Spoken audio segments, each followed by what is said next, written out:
नागलक्ष्मी ने मंगल विवाह हो गया। नागलक्ष्मी शेषनाग जी के साथ ब्याह गई।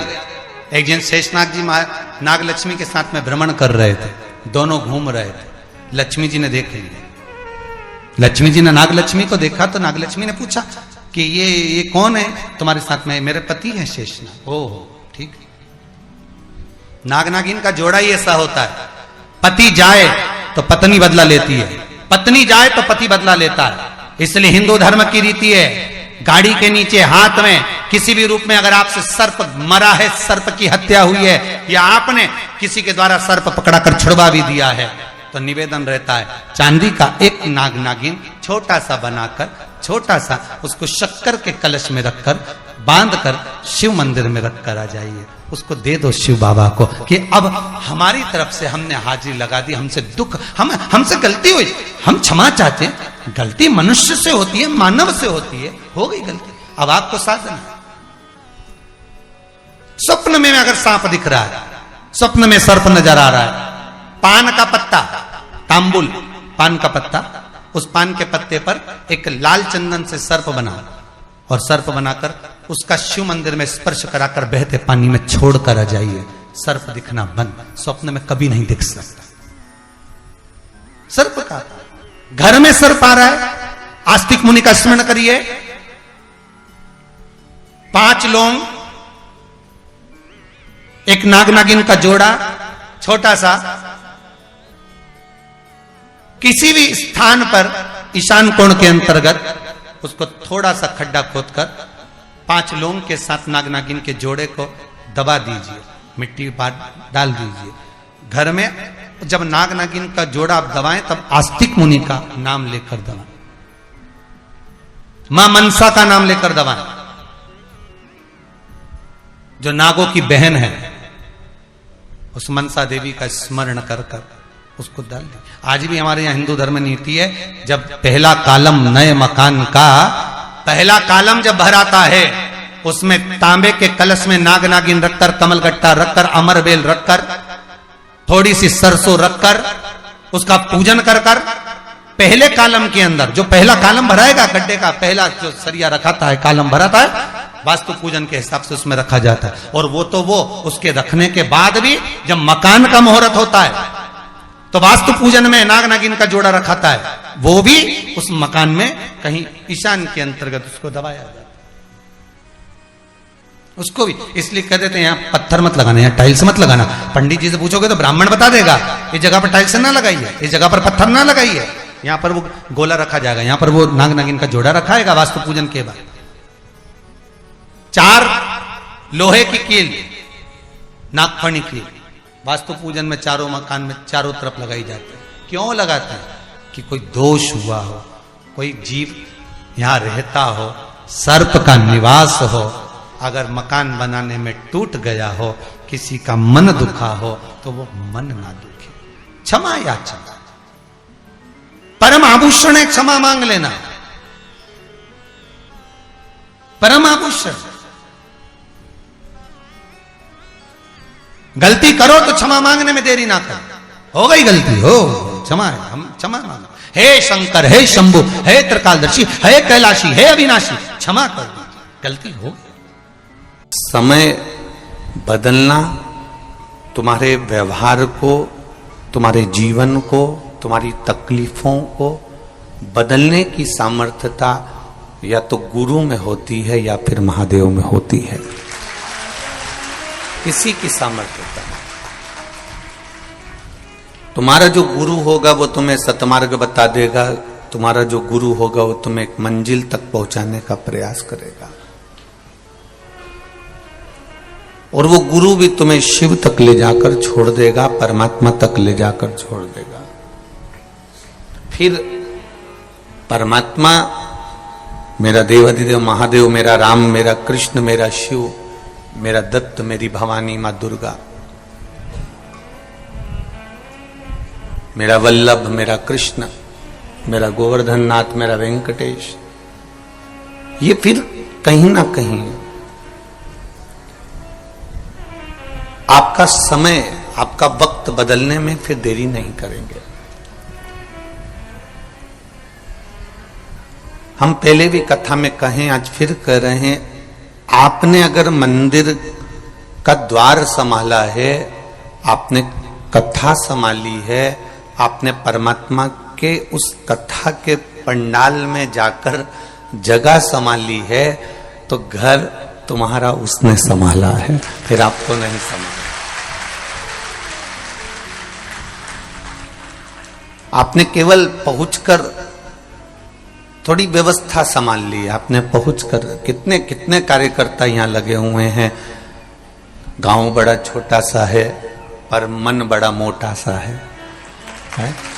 तो ये तो कहीं ना कहीं छोटे से गांव में भी अगर भगवान आनंद कराकर इस कथा का रसपान करा रहा है, श्रवण करा रहा है, तो कहीं ना कहीं समझना कि जिंदगी के छोटे से इस गांव से इतने बड़े बड़े शहर छोड़कर छोटे से गांव से आप इस कथा की शुरुआत कर रहे हो, तो ये अंदाजा लगा कर रखना कि परमात्मा छोटे से छोटा कोई कार्य भी है, छोटे से छोटा कोई काम भी है, छोटे से छोटा कोई शिवालय भी है, छोटे से छोटा कोई देवालय भी है, तो उसमें चिंता मत करना कि बड़े मंदिर में जाऊंगी, जल चढ़ाऊंगी, तब हमारा काम सफल होगा।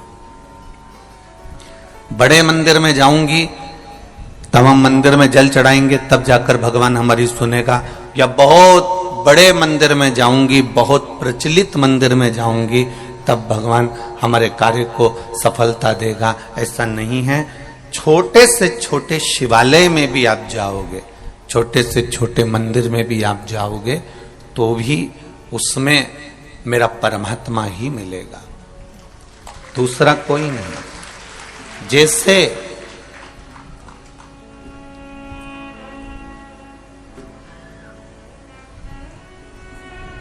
जैसे कोई कहे कि अमृतसर का गुरुद्वारा प्रथम है, या नांदेड़ का गुरुद्वारा प्रथम है, या वहां का गुरुद्वारा बिहार का प्रथम है, पर गुरु नानक देव जी ने तो एक जैसी वाणी अपने गुरु ग्रंथ साहिब में लिखी है। और उन्होंने गुरु ग्रंथ साहिब में जो गुरु ग्रंथ है, उस ग्रंथ के अंतर्गत गुरु नानक देव जी ने जो लिख दिया, फिर वो ग्रंथ ये नहीं देखता कि वो बहुत बड़े गुरुद्वारे में रखा हुआ है कि बहुत छोटे से में रखा हुआ है। वो गुरु की वाणी, वो गुरु नानक देव जी द्वारा लिखित वो गुरु ग्रंथ साहिब जहां रखा रहता है, फिर चाहे आपका घर क्यों ना हो, वो भी गुरुद्वारा ही कहलाता है, वो भी गुरुद्वारा ही होता है। उसी तरह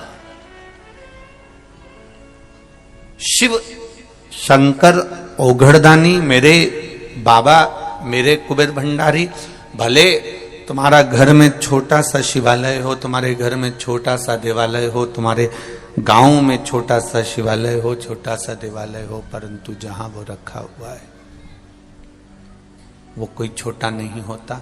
उसकी भक्ति, उसका विश्वास, उसकी दृढ़ता प्रबल होती है। तेरी कृपा बिना न हिले एक भीड़ू, लेते हैं श्वास तेरी कृपा से बखान क्या करूं मैं राखूं के ढेर का, चपटी भभूत में खजाना कुबेर का। हे गंगधार मुक्ति द्वार ओमकार तू, आयो शरण शंभु तार तू।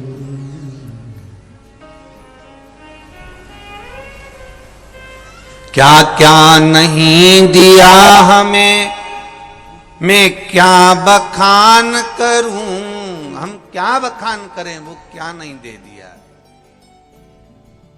उसकी शरणागति में पहुंचकर, उसके चरणों में पहुंचकर, उसके सामने पहुंचकर, उसके दरवाजे पर पहुंचकर हमने क्या नहीं पाया। आप लोग जितने लोग भी इस कौकड़ी गांव के अंतर्गत बैठकर कथा सुन रहे हैं, या जयसाल परिवार कथा करवा रहा है, आप लोग श्रवण कर रहे हैं, एक बात का स्मरण अपने भीतर रखिएगा। आप यहां तक आए हैं किसी दूसरे के कहने पर नहीं आए। आप अपना घर छोड़कर, अपना द्वार छोड़कर, अपना दरवाजा छोड़कर उसके दरवाजे तक आए हो, तो वो भी अपना कैलाश छोड़कर, बैकुंठ छोड़कर आपके दरवाजे तक जरूर आएगा, ये निश्चित है।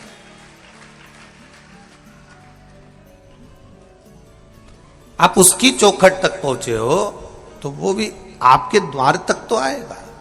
बस आपका भजन आपका मूल है, आपका संकीर्तन आपका मूल है, आपका कीर्तन आपका मूल है, आपका मंत्र जाप आपका मूल है। जब तक श्वास रहे तब तक भगवत भजन का सुख है।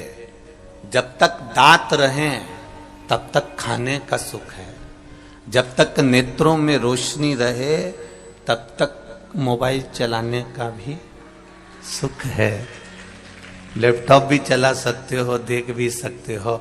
जब तक कानों में शब्द है तब तक सुनने का सुख है। जब तक घुटने में दम है तब तक चलने का सुख है। और जब तक घर में धन है तो दान करने का भी सुख है। उसी तरह श्वास चल रही है तब तक भजन में मन को लगाओ।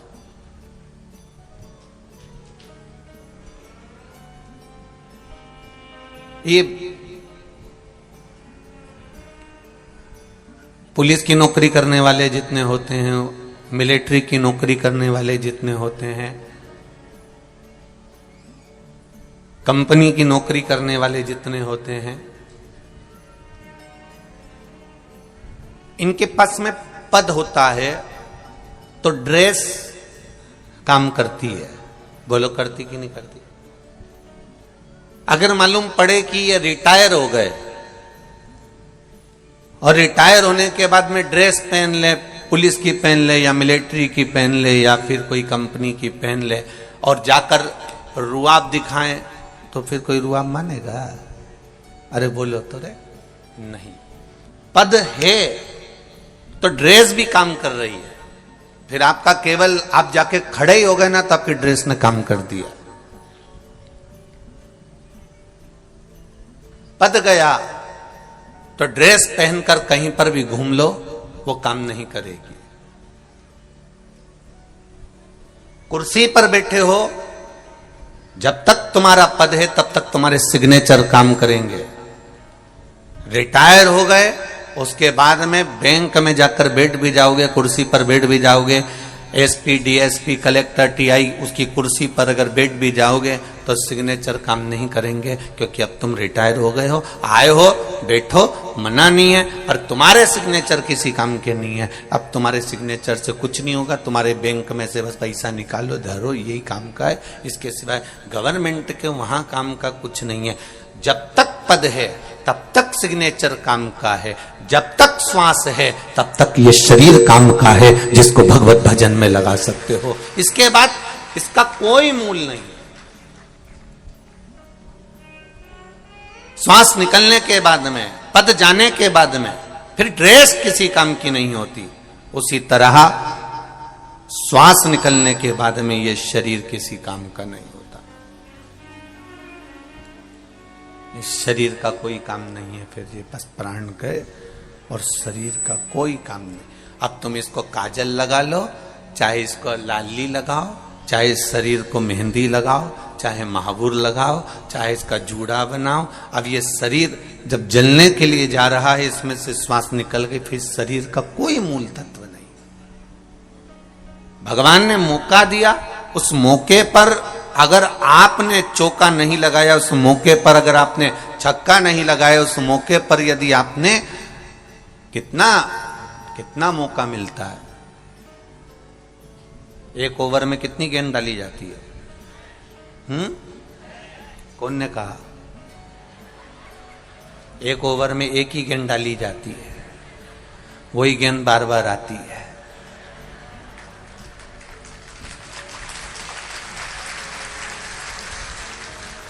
यही तो गलती है ना। तुम तो कह रहे अच्छे, एक ओवर में एक ही गेंद डली है, बस वो ही बार बार आई है, बदल बदल के पीली लाल नीली हरी गुलाबी डाली है। तो फिर कैसे कह दिया तुमने 6? थी एक ही, फेंकी 6 बार गई है, पर थी एक ही। महाराज हमें भी बस यही पहचानना है कि हमारा मानव शरीर किस लिए मिला है। उस मानव शरीर को प्राप्त हमने कर लिया, पर उसमें करे क्या? हम इस मृत्यु लोक में आने के बाद हमको करना क्या है? इस मानव शरीर को प्राप्त करने के बाद हमें करना क्या है?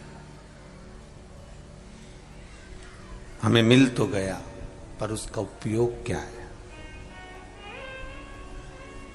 शरीर आज जायसवाल परिवार ने अगर यहां कौकड़ी में कथा करवाई है, आप सब ने मिलकर इसको संभाला है, पूरे कौकड़ी गांव वासियों ने संभाला, पूरा बलौदा बाजार ने संभाला, और ना जाने कहां कहां से आप लोग पधारे, आप लोगों ने इस कथा को संभाला जरूर है, पर हिम्मत करी जायसवाल परिवार ने, और हिम्मत करी तो ये कौकड़ी में कथा हो।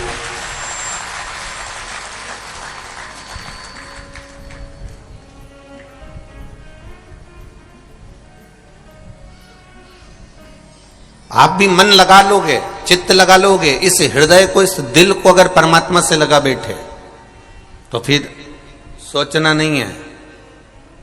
जिन्होंने कथा ली है, रामू राम जी ने, वेणु गोपाल जी ने, वेणु शंकर जी ने, और कृष्ण कुमार जी ने, रमेश जी जायसवाल जी ने, जिन्होंने कथा ली है, इनके हृदय में शिव ऐसा बैठ गया था कि इनको बीच में कई लोगों ने कहा, पूछना आप इनसे, वेणु भैया से, कि इनको कहा कि नहीं कहा कि देखो बहुत फैलारा होता है, कथा मत कराओ, बहुत फैलारा होता है, ये कथा कहीं शहर में करवा देते हैं, कहीं और जगह हो जाती है। पर इन्होंने नहीं, उन्होंने कहा नहीं, कथा तो होगी तो कोंकणी में ही होगी, और कथा करवाएगा भी मेरा देवाधिदेव महादेव। विश्वास पक्का था, दृढ़ी था, भरोसा प्रबल था, इसलिए देवाधिदेव महादेव ने इस कथा को, बाबा ने इस कथा को संजो लिया और कराने के लिए अग्रणी हो गए। ये शिव तत्व है, ये शंकर जी की कृपा, ये उघड़दानी की कृपा।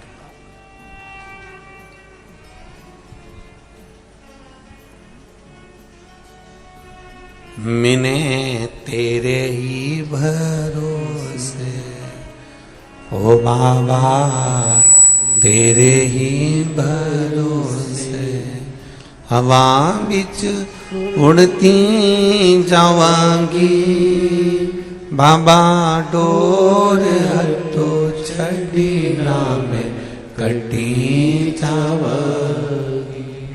भोले मैं तेरी पतंग, शंभो मैं तेरी पतंग, हवा बिच उड़ती जावांगी, बाबा डोर हटो छड़ी नाम कटी जावांगी।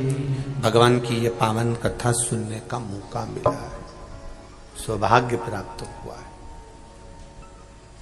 और कथा भी मिली तो आशुतोष शिव महापुराण की कथा, शिव जी का एक नाम, और बड़ा विचित्र नाम।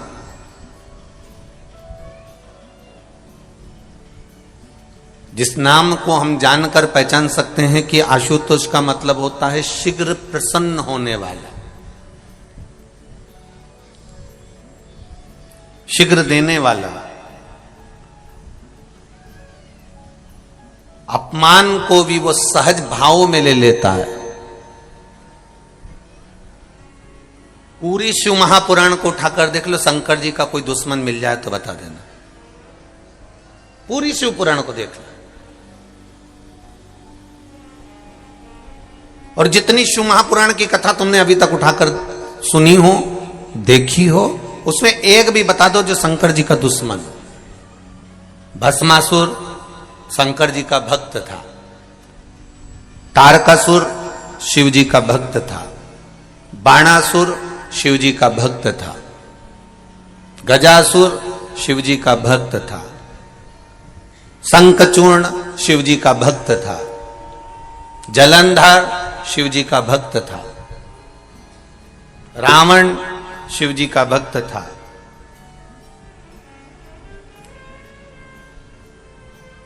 और जितने असुरों को उठाना, एक एक असुरों को उठा लीजिए, जितने राक्षसों को उठाना हो शिव महापुराण में से उसको उठाकर देख लो, एक भी शंकर भगवान का दुश्मन नहीं है, एक भी।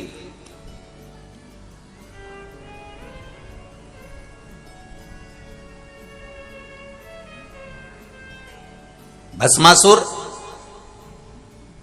तारकासुर, तारकासुर के 3 बेटे तारकाक्ष, विदुम्माली, कमलाक्ष की किसी ने शंकर भगवान से दुश्मनी नहीं करी और न शंकर भगवान ने इनसे दुश्मनी रखी। कोई दुश्मन नहीं है, क्योंकि शिव का एक नाम है आशुतोष। आज के जमाने में लड़के का नाम आशुतोष रख दो तो वो दूसरे से दुश्मनी पाल सकता है और दूसरे उससे दुश्मनी पाल सकते हैं। नाम रखने से कुछ नहीं होगा महाराज कि तुम्हारा नाम ये हो गया। आशुतोष नाम रख लिया तुमने और तुम सोचो कि मैं उससे भेद कर रहा हूं, उससे द्वेष कर रहा हूं, वो मेरा भाई ने मुझे लूट लिया, मेरे भाई ने ऐसा कर दिया, मेरे भैया ने ऐसा कर दिया, मेरी भाभी ने ऐसा कर दिया, मेरी माता ने ऐसा कर दिया, मेरे पिता ने ऐसा कर दिया, साथी ने ऐसा कर दिया। नाम रखने से कुछ नहीं होगा। तुम सोचो कि नाम रख लिया और तुम आशुतोष हो गए, तो ये बहुत कठिन बात है साहब। आशुतोष का मतलब तो समझो, शिव पुराण के 24,000 श्लोक में से एक श्लोक ऐसा बता दो जो शंकर जी का दुश्मन था। कोई असुर, कोई राक्षस, कोई शिव जी का द्रोही था, कोई दुश्मन था। तारकासुर भी शंकर भगवान का दुश्मन नहीं था, जलंधर भी शिव जी का दुश्मन नहीं था, बाणासुर भी शंकर भगवान का दुश्मन नहीं था। ये जितने असुरों की लिस्ट निकालोगे, जितने राक्षसों की लिस्ट निकालोगे, इन लिस्ट में आप देखोगे कि इन सबने शिव जी की भक्ति करी है, इन सबने शंकर का भजन करा। ये दुश्मन है ही नहीं, ये द्रोही है ही नहीं, इनमें दुश्मन का कोई भाव है ही नहीं। जिसका कोई दुश्मन नहीं होता, अर्थात सामने वाला व्यक्ति भले मन में थोड़ा सा बैर उत्पन्न कर ले, पर महादेव किसी के प्रति बैर उत्पन्न नहीं करते। इसलिए शिव जी का नाम एक है जिसको लोग क्या कहते हैं, जम के बोलो जरा, आशुतोष कहते हैं, क्योंकि बैर नहीं है। अब एक एक राक्षसों का चरित्र उठाकर देखिएगा। भस्मासुर का चरित्र उठा लो पहले, और भस्मासुर के चरित्र को देखिए। कौन था यह भस्मासुर? एक राजा जिसने शिव जी को प्रसन्न करने का मन में ठान लिया था। इतनी सेवा करी भगवान शंकर की, इतनी सेवा करी, इतनी सेवा करी, शिव जी प्रसन्न हो गए। मांग तुझे क्या चाहिए? शंकर भगवान ने कहा आपके कैलाश पर मुझे कोई सेवा दे दो। जैसे कोई आकर कह दे भैया बताओ, अपने कौकड़ी में कथा चल रही है, जयसवाल जी बताओ जरा मुझे क्या करना पड़ेगा, बताओ मेरे लिए कोई सेवा हो तो बताओ। तो इन्होंने कह दिया साहब आप एक काम करो कि जो भी भगत आए इनको चाय पिला दो।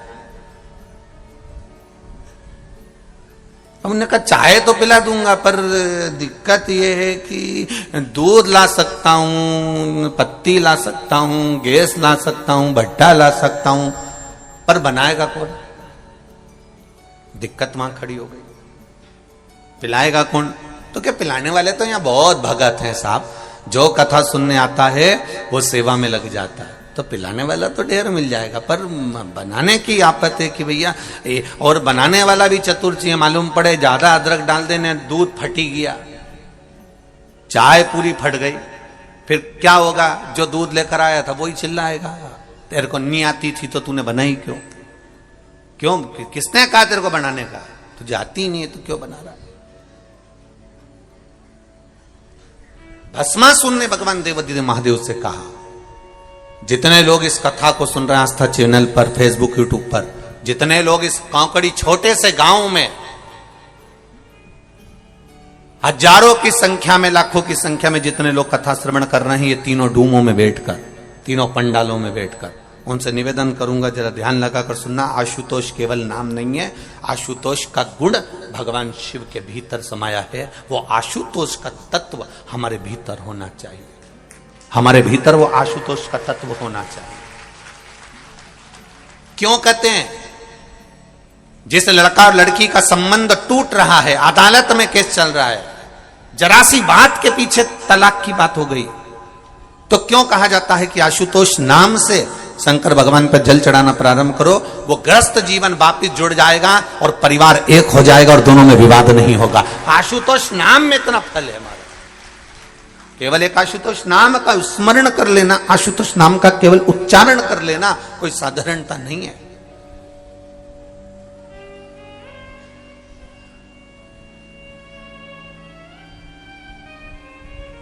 जब बहुत क्लेश अपार क्लेश होता है, पति पत्नी में झगड़ा होकर पत्नी मायके भी चली जाती है, पति अपने घर पर रह जाता है, एक दूसरे का फोन आना बंद हो जाता है, एक दूसरे से बातचीत बंद हो जाती है, कोई पत्र व्यवहार नहीं होता, 6 महीना 8 महीना साल भर 1.5 साल हो गया, ना पति सुध ले रहा ना पत्नी सुध ले रही, तो उस जगह पर ये आशुतोष भगवान कार्य करते हैं। उस समय पर आपका एक लोटा जल शंकर भगवान को जब चढ़ाने के लिए जाते हो और जल चढ़ाते समय जब शिव जी को आशुतोष कहकर जल समर्पित करा जाता है, जल का पात्र जब भरा जाता है, तो इस पात्र को जब इस तरह से चढ़ाते हैं तो वो आशुतोष का स्मरण कर कर किया जाता है। तब कितना भी विवाद हुआ हो, दोनों पक्ष में से किसी न किसी एक पक्ष की ओर से फोन आना चालू हो ही जाता है। आशुतोष शब्द ही एक आनंद है, आशुतोष उच्चारण ही एक सुख का उच्चारण।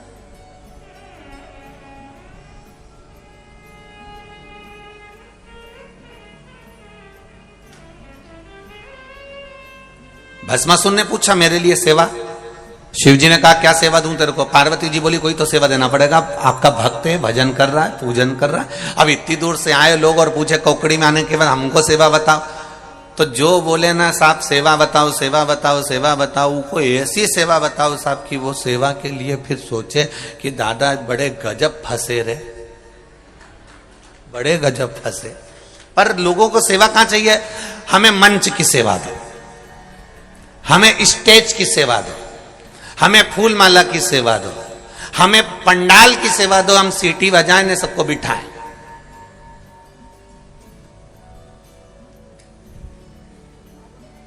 फिर अगर ये सेवा नहीं मिले तो जहां भोजन का काम हो वहां पर माइक पकड़ने की सेवा दो। ये सेवा नहीं बने तो फिर हमको जो है सबको भोजन परोसने की सेवा दो। और उससे भी बड़ी सेवा कही कि हम बर्तन यहां से हम लोगों से कहेंगे बर्तन उठा के वहां रखो, प्लेट उठा के वहां रखो, तो ये सेवा हमारी। अब इतनी बड़ी बड़ी सेवा लोगों ने ले ली, फिर इससे जो बड़ी सेवा है कि साहब, इससे बड़ी जो सेवा है कि साहब वो देख के आओ पूरे पंडाल में कहीं गंदगी तो नहीं है पड़ी, कहीं कचरा तो नहीं पड़ा, तो इतने में वो कह देगा बताओ, हमें बोल रहा है कचरा देखने का, हमें बोल रहा है गंदगी देखने के लिए, सारी अच्छी अच्छी सेवा इनको दे दी और वो सेवा हमको दे दी। पर देखा जाए शिव महापुराण की सबसे बड़ी सेवा है कि जहां कथा सुनने बैठे हो वहां कोई गंदगी तो नहीं है, वो भी हमें ही देखना। स्वच्छता का ध्यान रखना भी हमारा फर्ज है, स्वच्छता का ध्यान रखना हमारा कर्तव्य। तब भस्मासुर ने कहा मुझे सेवा बताओ। पार्वती जी बोली बताओ इनको सेवा बताइए, आप सेवा दीजिए इनको, दो इनको सेवा। तब भोलेनाथ जी ने एक सेवा दे दी कि मैं रोज भस्म लगाता हूं, तू मुझे मुर्दे की भस्म लाकर दे दिया करना, बस इतनी सेवा तू मेरी कर।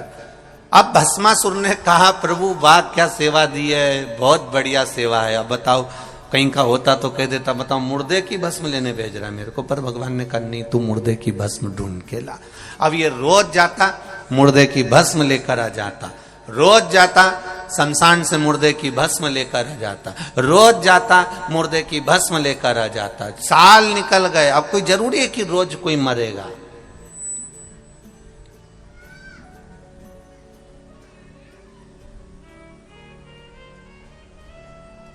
अब कोई जरूरी है कि हर कोई रोज ही मरेगा? है भाई, दूल्हा एक बार बनता है, दुल्हन एक बार बनती है,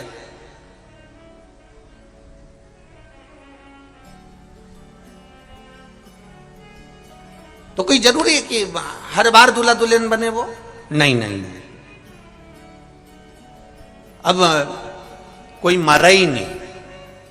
भस्मासुर ने अपनी पत्नी से कहा, आज सवेरे से घूम रहा हूं पर कोई मुर्दे की भस्म ही नहीं बन रही, मिल ही नहीं रही। पत्नी ने कहा, सब दूर देखिए आए, आओ, हर जगह पर गए थे, सब जगह हो जाए, हां, पर मुर्दे की भस्म ही नहीं मिली। पत्नी बोली, मुझे लग रहा है लोगों ने मरना बंद कर दिया है, मुझे ऐसा महसूस हो रहा है। पति ने कहा, भोलेनाथ जी को सुबेरे सुबेरे भस्म लगती है, भस्म का श्रृंगार होता है, भस्म नहीं मिलेगी तो भोलेनाथ जी के पास में मैं कैसे जाऊंगा? उनने मुझे सेवा दी है। अब धर्म पत्नी तो धर्म पत्नी थी, ऐसी चतुर धर्म पत्नी सबके पास होना चाहिए, ऐसी चतुर।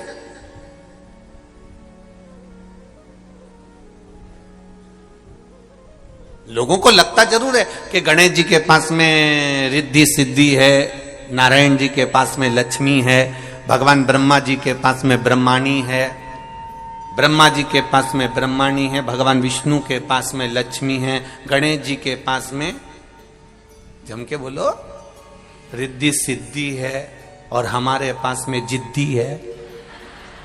तो लोगों को लगता जरूर है कि भाई ये कहीं ना कहीं गड़बड़ तो हुआ। अब उनके पास में भले रिद्धि सिद्धि हो, पर अपने पास तो इतनी जिद्दी कि 2-3 बार तो उसके पिताजी को भी बोल दिया, तुम्हारी छोरी बड़ी जिद्दी है। एक बार अड़ जाती है ना तो सुनती नहीं है किसी की भी। तो उनके पिताजी ने भी कह दिया, बेटा तुम ये मत सोचना कि गणेश जी की रिद्धि सिद्धि थी, अपनी तो जिद्दी हमारी, तुम्हारी सास भी ऐसी है। अब वो क्या बोले उसके लिए? बोले तो बोले, क्या बोल सकते उसके लिए? तब जमाई ने भी सोच लिया, ससुर तो खुद बेचारे परेशान है। और ईमानदारी की बात है, तुम खुद देख लेना अपने अपने ससुराल जाकर, जितनी सास की चलती है उतनी ससुर तो बेचारा लकड़ी की कुर्सी पे बैठा मिलता है। तुम खुद देखो अपने अपने ससुराल जाकर, ससुर बेचारा कुर्सी पे बैठा है, काम करता रहेगा, उसका तो बेचारे ससुर का मुंह भी इतना नहीं चलता जितना, भले इसके मुंह में दांत नहीं, पूरा सोफा सेट निकल गया, पूरा गायब, पर इतनी बोले। और कभी कभी जब खाने बैठे तब फ्रिज में से दांत निकाल के फिट करके फिर बैठी। अब जमाई को भी लगा बिना दांत के इतनी बोल रही, अब दांत लग गया तो कितनी बोलेगी? सोचने वाली बात। तो इस अंदाजे में मत रहना भैया। धर्म पत्नी मिले, भस्मासुर की धर्म पत्नी बड़ी चतुर थी, बड़ी विद्वान। और भस्मासुर की धर्म पत्नी ने तुरंत, भस्मा ने कहा मैं क्या करूं तू बता मेरे को। धर्म पत्नी बोली, देखो सीधी सीधी बात है, मुर्दे मिलना मुश्किल हो गए, शमशान में आग नहीं लग रही है, भस्म नहीं मिल रही है, तो तुम एक काम क्यों नहीं करते, अपनी खुद की फैक्ट्री क्यों नहीं खोलते? अपनी खुद की फैक्ट्री खोलो। भस्मासुर ने कहा, मतलब मैं जाके मर जाऊं और मेरी भस्म शिव जी को चढ़ जाए? पत्नी बोली, फैक्ट्री का मतलब ये थोड़ी ना है, कच्चा माल दूसरी कंपनी का लाओ, अपनी फैक्ट्री से सर्व करो। कोई कोई दवाइयां किसी अन्य फैक्ट्री में बनती है, लेवल तुम्हारा लग जाता है कि साहब इनकी दुकान का माल है, इनकी कंपनी का माल है, इनका सामान है। तुम अपनी फैक्ट्री क्यों नहीं चालू करते? तो कि मैं अपनी फैक्ट्री, ये बताइए शमशान में मुर्दा की भस्म की कोई फैक्ट्री होती है? इतने में धर्मपत्नी ने कहा, भोलेनाथ जी तुम्हारे इतने प्रिय हैं, तुम शिव जी का इतना भजन करते हो, एक बार फिर अच्छे से तप करो, साधना करो। शंकर भगवान आशुतोष हैं, वो तुम्हें वर जरूर देंगे। तो वर क्या मांगना है? तो क्या बस फैक्ट्री मांग लेना? तो फैक्ट्री क्या? तो धर्म पत्नी कहती है बस इतना मांग लेना कि तुम जिस पे हाथ रखो वही भस्म, रोज ताजा ताजा भस्म, कंपनी की तैयार, रोज तैयार, अपनी खुद की फैक्ट्री, सुबेरे से उठना किसी पे भी धार देना, निपट गया, रात तैयार, महादेव को दिया ना। इतने में भस्मासुर ने कहा क्या गजब की बुद्धि है तेरी, क्या गजब की बुद्धि। अब इसको इतनी सी अक्ल नहीं आई कि अगर सुबह से उठ के इसने तेर पे धर दिया तो तू तो गई। अब इसको इतनी बुद्धि नहीं आई और इसने फैक्ट्री चालू करवा दी और भस्मासुर तप में लीन हो गया। क्या तप करा भस्मासुर ने, क्या तप करा, शिव जी प्रसन्न हो गए। क्या बात है भस्मासुर, प्रभु मैं बड़ा दुखी हूं। शंकर जी ने पूछा क्या दुख आ गया तेरे को? प्रभु आपके लिए भस्म नहीं ला सकता क्योंकि मुर्दे ही नहीं मिलते हैं, तो मैं जली हुई भस्म कहां से लाऊं? शंकर भगवान बोले तो फिर क्या करेगा? बस आप मुझे वर दे दो, मैं जिस पे हाथ रखूं वही भस्म हो जाए, इतनी कृपा कर दीजिए बस, और कुछ नहीं चाहिए। जिस पे हाथ रखूं वो भस्म। शंकर भगवान ने कहा तथास्तु, ये अपने घर चले गया। धर्मपत्नी ने पूछा क्या हुआ? भगवान शंकर प्रसन्न हो गए? आओ, उन्होंने वर भी दे दिया, जिस पे हाथ रखे वही भस्म। धर्मपत्नी बोली पहले एक आध बार फैक्ट्री की मशीनों को ऐसे ही चला के देखना पड़ता है काम कर रही कि नहीं कर रही। तो पति ने बोला क्या? शिवजी बहुत चतुर हैं, तुम्हें इतनी जल्दी भस्म होने का आशीर्वाद नहीं दे सकते, ये मैं गारंटी देती हूं। इतने में पत्नी ने जैसे ही बोला तो पति बोला तू ऐसा मत बोल, वो महादेव हैं, ऐसा हो नहीं सकता कि वो मुझे वर नहीं दे सकते, वो तो वर देते हैं। नहीं नहीं नहीं, तुमने प्रैक्टिकल करके देखा है कहीं? हाथ रख के देखा है तुमने कहीं?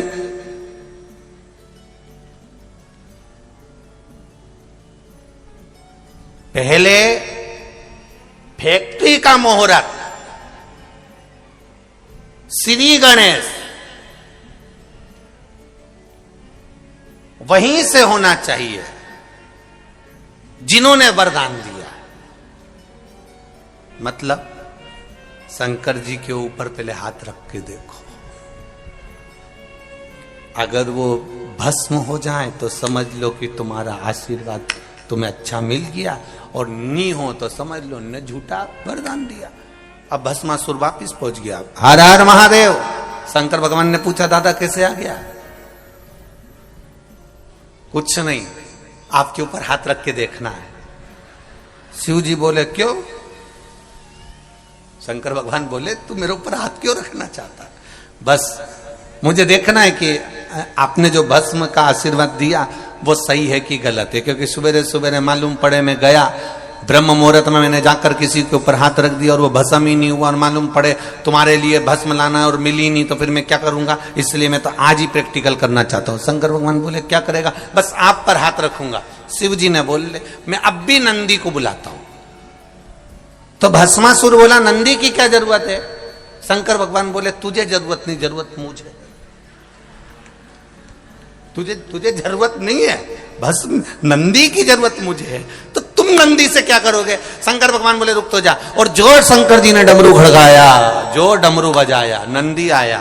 शंकर भगवान बैठे नंदी पे, और नंदी पे बैठे और नंदी से बोले ऐसी जगह ले जा जहां ये भस्मासुर नहीं आए, ऐसी जगह। प्रभु कारण क्या है? शंकर जी ने कहा मैंने भस्मासुर को वर दे दिया कि जिस पे हाथ रखेगा वो भस्म हो जाएगा, वो मेरे ऊपर रखने आ रहा है। इतने में नंदी तो पहले ही भग लिए, सबसे आगे नंदी और पीछे मेरे देव अधिदेव महादेव। शंकर जी ने कहा नंदी कहां जा रहा है? नंदी बोले प्रभु रुको, पूरे घर के लोगों को बता के आ रहा हूं कि भस्मासुर जहां मिले तो दूर हट जाना, इसके बाद तुम्हारे पास आ रहा हूं। सबको किया है। गणेश जी रिद्धि सिद्धि को लेकर चले, कार्तिकेय बाबा चले, पार्वती मैया चली देवाधिदेव महादेव के पास में। महादेव बोले पार्वती जी से तू क्यों आई मेरे पास में, कि वो उस भस्मासुर को आपने वर दे दिया। शंकर भगवान बोले वो तो मैं निपट लूंगा, तू तो अंदर जा, तू चिंता मत कर। शिव जी अब नंदी के साथ भागे। महाराज भगवान नारायण ने देख लिया कि ये महादेव भागते हुए आ रहे हैं। बैठे थे आराम से, नारायण लेटे हुए थे। लेटे लेटे शंकर जी वहां पहुंच गए। लक्ष्मी जी चरण दबा रही थी। शिव जी को घबराए हुए देखकर भगवान विष्णु ने पूछ लिया आप यहां आज कैसे आना हुआ मेरे देवाधिदेव महादेव? शंकर भगवान बोले मैंने वरदान दे दिया। नारायण बोले आपकी तो आदत ही है वरदान देने की, ये तो आप पे बड़ी कृपा है, आपका नाम आशुतोष है इसलिए आप वरदान दे देते हो, शीघ्र प्रसन्न हो जाते हो। आपने वर दे दिया, बड़ी प्रसन्नता की बात है, उसमें घबराना क्या। शंकर भगवान ने बोले कि मैंने जिसको वर दिया उसको भस्म होने का वर दिया कि जिस पे हाथ रखेगा वो भस्म हो जाएगा, तो उसमें टेंशन क्या है? भगवान शंकर बोले वो इधर ही आ रहा है। भगवान नारायण लेटे थे बैठे हो गए, अभी लेटे थे अब बैठ गए। बैठे और लक्ष्मी जी ने तुरंत भगवान विष्णु से कहा मैं अंदर जा रही हूं। नारायण बोले तू क्यों अंदर जा? भरोसा नहीं उसका, वो मेरे को देख के हाथ दे देता, इसलिए मैं चली। भगवान विष्णु ने उस समय पर फिर सुंदर स्त्री का रूप बनाया और उस भस्मासुर के साथ में नृत्य करते हुए हाथ सिर पर रखवाया। भस्मासुर स्वयं भस्म हो गया। देखिए भस्मासुर क्या द्रोही था शिव जी का? नहीं। तारकासुर को देखना, वो शंकर भगवान का द्रोही नहीं है। तारकाक्ष विदुमाली कमलाक्ष के शिव जी के द्रोही नहीं है। जितने हुए ये शंकर के द्रोही नहीं हुए, शिव के द्रोही नहीं है। वात्सल्य है मेरे देवाधिदेव महादेव का, किसी से बैर नहीं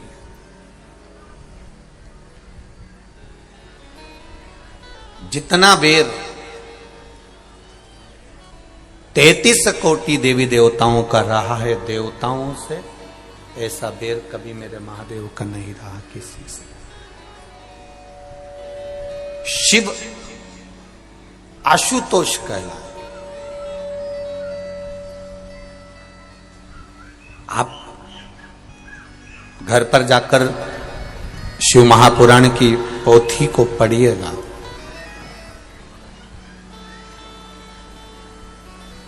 भगवान शंकर के पावन संवाद को आप जरूर पढ़िए कि शंकर भगवान का किसी से बैर रहा हो तो जरूर बताइएगा। शिव का बैर नहीं किसी से। जो बैर रखने वाले भी हैं वो शंकर जी के पास में आकर प्रेम करने लगते हैं। जैसे शिव जी की सवारी है नंदी और मां जगत जननी की सवारी है शेर। शेर और नंदी का कभी विवाद नहीं हुआ जब तक वो शंकर जी के पास में रहे। मोर सर्प एक दूसरे के विरोधी हैं, फिर भी इनका बैर नहीं है। सर्प और चूहा ये एक दूसरे के विरोधी हैं, पर इनका बैर नहीं हुआ। आशुतोष भगवान शिव का एक नाम के साथ में, एक स्मरण के साथ में एक कर्म भी है कि शालीनता, शीतलता, स्नेह, मौनता, करुणाता, वात्सल्यता, स्नेह जुड़ा हुआ हो, प्रेम जुड़ा हुआ हो, वात्सल्यता जुड़ी। इसलिए आशुतोष नाम में एक सुख है, आशुतोष नाम में एक आनंद है। और अपने जीवन में एक बात हमेशा उतार कर रखिएगा, एक भाव में उतार कर रखिएगा कि जीवन में जब उलझन उत्पन्न हो रही हो, जब लग रहा हो कि ये मानव की देह, मानव का शरीर मिल जरूर गया, पर उलझनों में अगर जीवन चल रहा है, तो उन उलझनों में तब देवाधिदेव महादेव के एक नाम का उच्चारण अवश्य करें, वो नाम है, जम के बोलो जरा, आशुतोष। उस नाम का स्मरण अवश्य करें। शंभु शरणे पड़ी मांगू घड़ी रे घड़ी दुख काटो दया करी निदर्शन। ये शरीर भगवत भजन का सुख देने वाला, कितना सुंदर कहा है हमारे संतों ने, 24 घंटे हैं, 24 घंटे भगवान ने दिए हैं। ये 24 घंटे, 24 घंटे में से थोड़ा सा समय निकालकर परमात्मा को दो। चलते समय में भगवान ये कभी नहीं कहता कि तुम अलग से कोई समय दो। भगवान कह रहा है 24 घंटे में जो समय तुम्हारे पास में है, उस समय में से थोड़ा सा समय निकालकर आप परमात्मा को दे दीजिए। अलग से भगवान को कुछ नहीं चाहिए, अलग से भगवान लेना भी नहीं चाहते।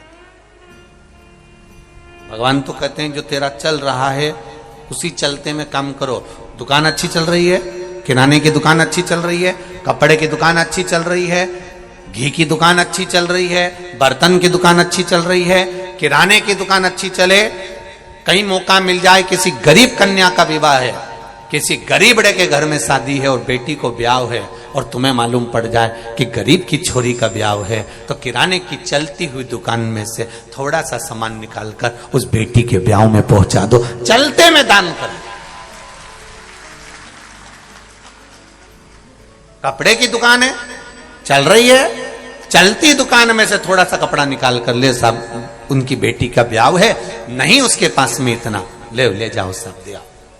बर्तन की दुकान है, चलती दुकान में से थोड़ा सा निकाल कर पात्र ले साहब, में कन्यादान में मैंने ये 5 बर्तन भेज दिए, मैंने 10 बर्तन भेज दिए। चलते में कर्म करिए। किराने की चलती हुई दुकान से थोड़ा सा किराना निकाल दोगे, मालूम नहीं पड़ेगा।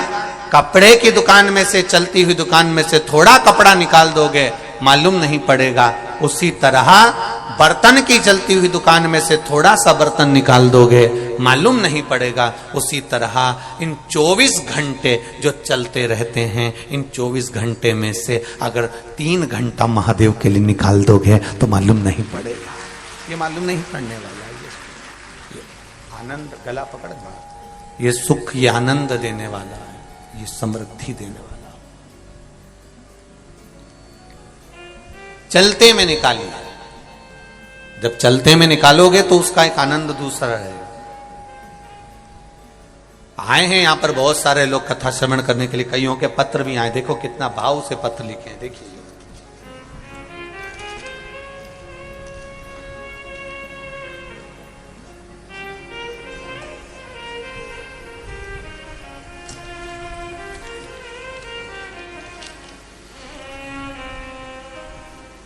जानकी वर्मा,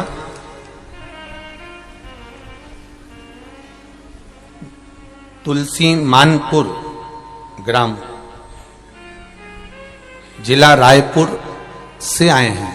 कहीं बैठी हो तो हाथ हिलाइएगा, कहीं बैठी हो तो हाथ हिलाइएगा। आप ही हैं? दोनों हाथ हिला दो ऐसे, एक बार ऐसे हाथ हिलाओ। श्री शिवाय नमस्तुभ्यम। हाँ, इस तरह से हिला दो एक बार। हाँ, ठीक है। श्री शिवाय नमस्तुभ्यम। मैं गुरुजी शंकर जी के क्या वर्णन करूं, क्या बखान करूं, क्या बोलूं गुरुदेव। एक लोटे जल का क्या बखान करूं। मेरे पति एक मानसिक रोग से ग्रसित हैं। 22 साल से उनका मानसिक रोग समाप्त नहीं हुआ। प्रतिदिन दवाई खाते हैं, ठीक से सो भी नहीं पाते थे। इस लॉकडाउन में आपकी शिव महापुराण की कथा सुनी और शंकर जी पर 1 लोटा जल चढ़ाना प्रारंभ करा। एक बेलपत्री चढ़ाती, देवाधिदेव महादेव को चढ़ाना प्रारंभ करा। आप कहते हो सारी समस्या का हल एक लोटा जल है, तो मैंने भी सोचा कि अब लॉकडाउन में कथा आ रही है, कहीं जा नहीं सकते, और पति 22 साल से मानसिक रोग से ग्रसित थे, सोते नहीं थे, रात भर जगते रहते थे। हरकतें मानसिक रोग वाले व्यक्ति की क्या होती है ये आप भी जान सकते हैं। 22 साल से ये ग्रसित थे। तब मैंने शिवजी पर एक लोटा जल चढ़ाना प्रारंभ करा, एक बेलपत्री चढ़ाना प्रारंभ करा, और वो बेलपत्री चढ़ाकर लेकर आती, शिवजी का चढ़ा हुआ जल में लेकर आती और उनको देना चालू करा।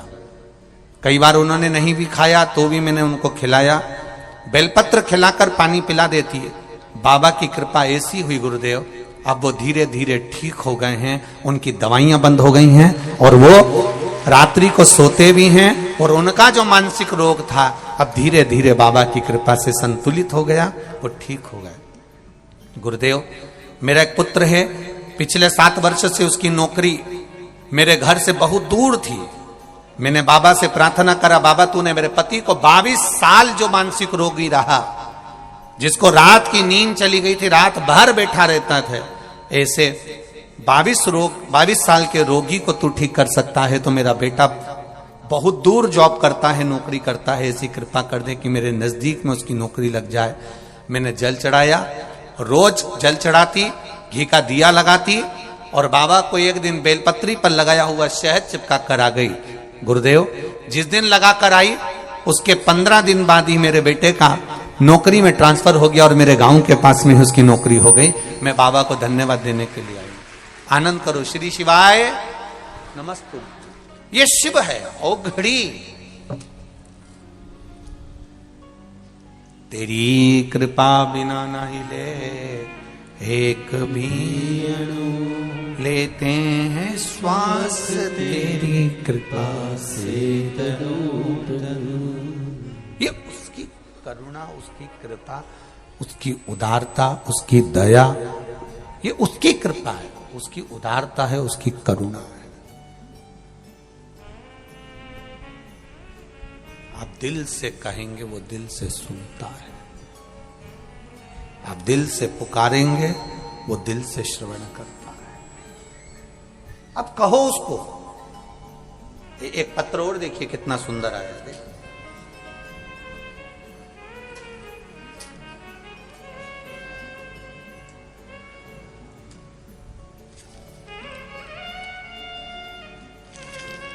पत्र तो सभी बहुत सुंदर सुंदर लिखे हैं। मेरा नाम किरण सेन, पति मोहन सेन, ग्राम ओरेठी, जिला बालोदा बाजार, छत्तीसगढ़ से हूं। कहीं बैठी हो तो हाथ हिलाइएगा, कहीं बैठे हो तो हाथ अवश्य हिलाएं, जहां कहीं भी बैठे हो हाथ हिलाइएगा। मेरा नाम किरण सेन, दोनों हाथ ऐसे हिला दो एक बार। श्री शिवाय नमस्तुभ्यम।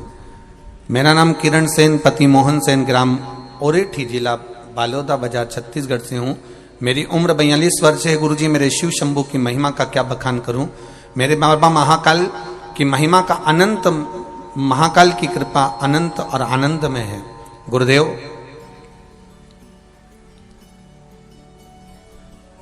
16/9/2022 को डॉक्टरों के कहने पर MRI कराया था, क्योंकि मेरे शरीर में तकलीफ थी।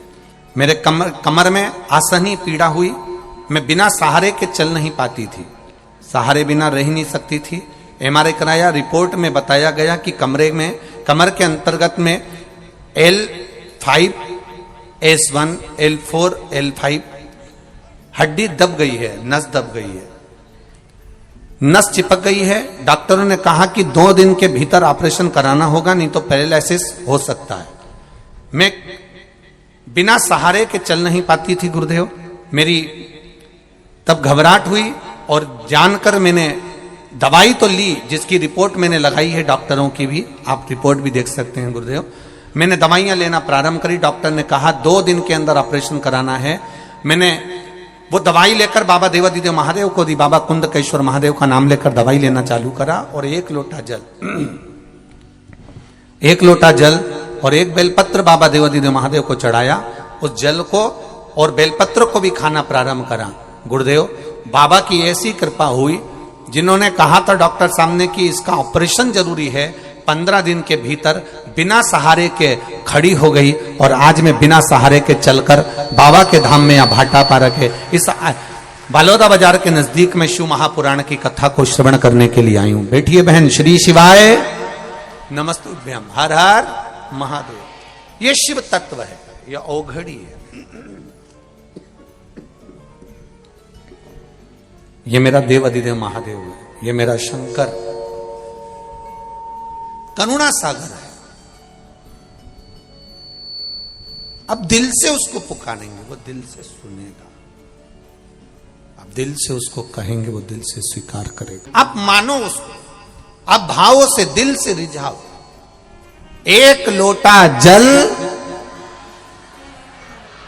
जम के बोलो जरा, सारी समस्या का हल। केवल एक लोटा है, आप लेकर उसके दाम तक पहुंच जाओ, उसके दरवाजे तक पहुंच जाओ, उसकी चौखट तक पहुंच जाओ।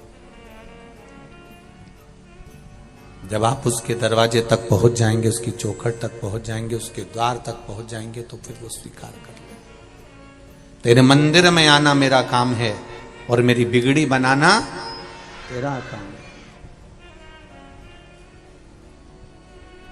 पर मंदिर तक भी वही पहुंचता है, भगवान की भक्ति तक भी वही पहुंचता है जिसको भगवान पकड़कर बुलाता है, या जिसके भीतर परमात्मा ने श्रेष्ठ संस्कार माता पिता के विद्यमान होते हैं, वही शिवालय तक और वही शिव महापुराण तक पहुंच पाता है। ऐसे ढेर पड़े। अभी ये कोकड़ी से बालोदा बाजार कितना है? 2 किलोमीटर, 3, 4, 2, ठीक है। बालोदा बाजार भी तुम्हारा और कोकड़ी भी तुम्हारा, ठीक है। अब तुम भले, अब 2 किलोमीटर बालोदा बाजार, 2 किलोमीटर दूर यहाँ कोकड़ी बालोदा बाजार से। यहाँ बालोदा बाजार के भी लोग बहुत आए होंगे शिव महापुराण की कथा सुनने के लिए, पर अपने हृदय पर हाथ रखकर बोलना, इतने बड़े बालोदा बाजार से क्या पूरे की पूरे कथा में आ गए? क्या नहीं, आया वही है जिसको महादेव ने पुकारा है, वो यहां तक पहुंचा। सब नहीं आ सकते। कितना ही प्लान कर लो, कितना ही विचार कर लो, नहीं पहुंच सकते। पहुंचेगा वही जिसको मेरे बाबा ने खींच कर बुलाया। नारियल का पेड़ वहीं लगता है जहां नारियल के पेड़ के लायक जमीन हो। तुम कितना ही लगा लो, लगे ही नहीं। वो इतना की इतना ही रहे। 25 बार देखा, सब पानी भी डाला, खाद भी डाली, सब कुछ डाला, पर ये नारियल का पेड़ बढ़ता क्यों नहीं है? साहब, नारियल का पेड़ लगाने के लिए नारियल के पेड़ जहां लगते हैं वैसी जमीन होना चाहिए। वैसी अगर जमीन है, वैसी अगर मिट्टी है, तो नारियल का पेड़ पनप जाता है। अब तुम यहाँ सोयाबीन लगाओ तो लगे, यहाँ तो धान की खेती होती है, क्योंकि यहाँ धान का गढ़ है, इसलिए यहाँ धान उत्पन्न होता है। सोयाबीन, गेहूं, आप मध्य प्रदेश चले जाओ, वहां साहब गेहूं होता है। पंजाब चले जाओ, हरियाणा चले जाओ, साहब वहां गेहूं होता है। साहब वहां चले जाओ तो वहां सरसों होती है। साहब ऐसा जमीन का महत्व होता है कि जमीन कैसी है, भूमि कैसी है। जैसी जमीन होगी तो क्या साउथ चले जाओ, तो क्या साउथ जाओ तो वहां नारियल का पेड़ ही पेड़ मिलेगा। इतना बड़ा बड़ा नारियल का पेड़ है साहब, वहां तो केवल अपने आप ही नारियल का पेड़ उग जाता है, अपने आप लग जाता है। इधर भुसावल साइड चले जाओ तो क्या केले ही केले हो, जमीन मुश्किल आया।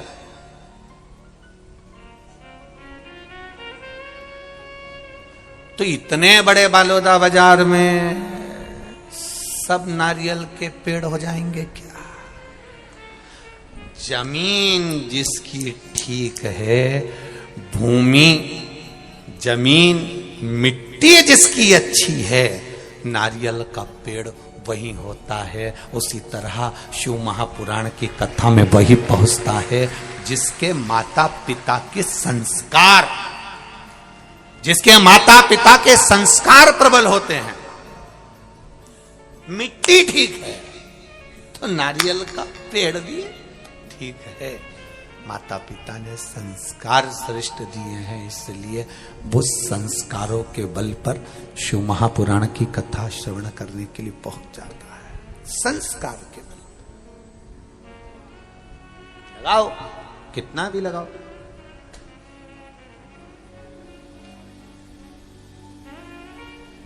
आशुतोष नाम के भगवान शंकर का किसी से बैर नहीं है, मेरे महादेव का किसी से भी नहीं।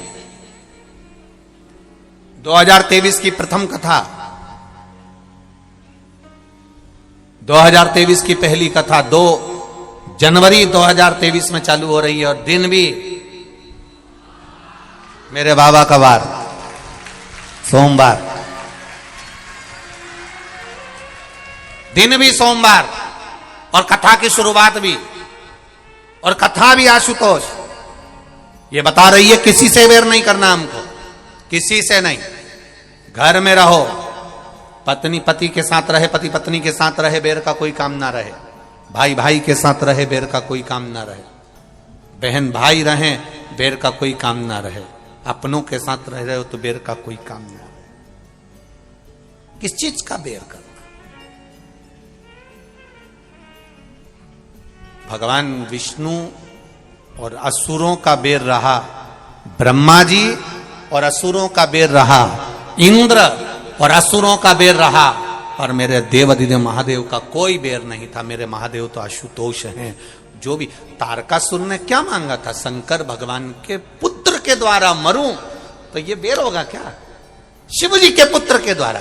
तो किसी ने पूछ लिया तारकासुर से, तूने ऐसा वर क्यों मांगा? तारकासुर कहते हैं महादेव शादी नहीं कर रहे थे, सती के जाने के बाद मेरे महादेव ने विवाह नहीं करा, तो मेरा मन था मैं जिसका भजन करता हूं उसको दुखी नहीं देख सकता, उसकी शादी होना चाहिए। इसलिए मांग लिया कि मरूंगा तो शंकर भगवान के पुत्र के द्वारा मरूंगा। जब ये तपस्या से उड़ जाएंगे, शादी कर लेंगे, बेटा होएगा, मैं मर जाऊंगा। अच्छा मांगा। तारकासुर भगवान शिव का भजन करता था, इसलिए माता पार्वती जी ने कह दिया था, सुन रहे कार्तिकेय, तारकासुर को मारना मना नहीं, पर हृदय में बाण नहीं लगना चाहिए। वहां मेरा महादेव रहता है, मेरा शिव रहता है, मेरा शंकर रहता है। जिसका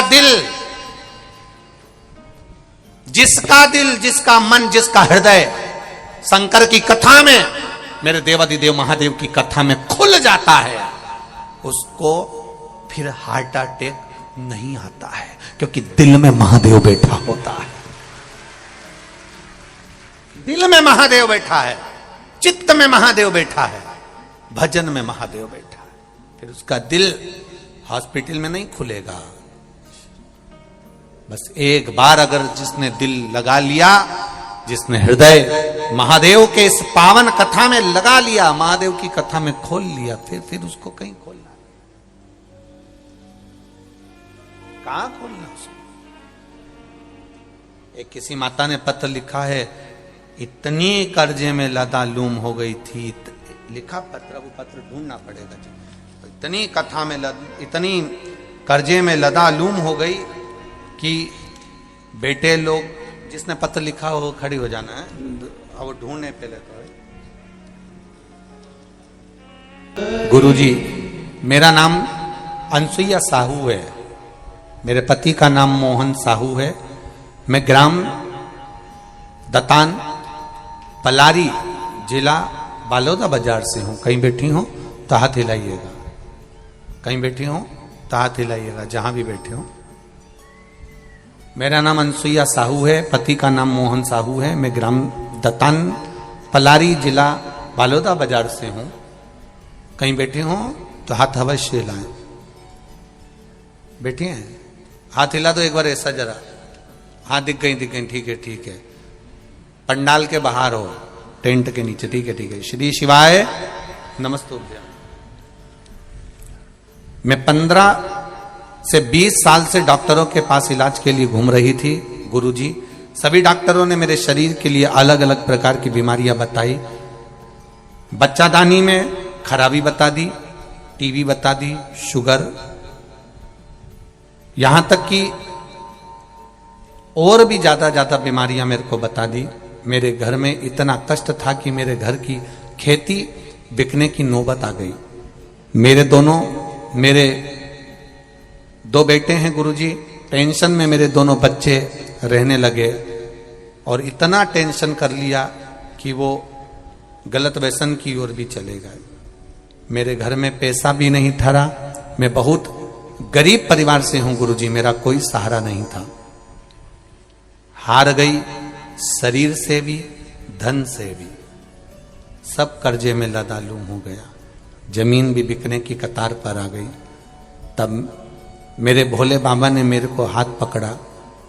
6 महीने से टीवी पर कथा सुन रही हूं गुरुदेव, पर 6 महीने के पहले रो रो कर जिंदगी जो निकाली थी, केवल आपके कहने पर 1 लोटा जल लेकर जाती थी, अशोक सुंदरी वाली जगह पर चढ़ाकर, शिव जी पर चढ़ाकर आती थी। लाल चंदन और घी का दिया बाबा को लगाती थी। आपने कहा था बेलपत्री के वृक्ष के नीचे दिया लगाओ, वो लगाकर आती। रोज विनती करती, जमीन बची है, कर्जे में जा रही है, पूरी डूब रही है, बाबा बचा लो, मेरे बच्चे टेंशन में होकर मदिरा का पान कर रहे हैं, बचा लीजिए दादा। रोज बाबा से विनती करती, पशुपति व्रत करना प्रारंभ कर दिया। शरीर में रोग बहुत था। 6 महीने से लगातार कथा सुनकर बाबा को जल चढ़ाना प्रारंभ करा। आज मेरे बाबा ने मेरे बेटों का हाथ पकड़ लिया, मेरे बेटों ने मदिरा का नशा छोड़ा और मेरी जमीन बच गई, कर्जे से चुकती कर दी। जो कर्जा था मेरे बाबा ने सब चुकवा दिया। मैं बाबा को प्रणाम करने आई। बैठो बहन, श्री शिवाय नमस्ते। ये शिव तत्व है, ये शंकर है।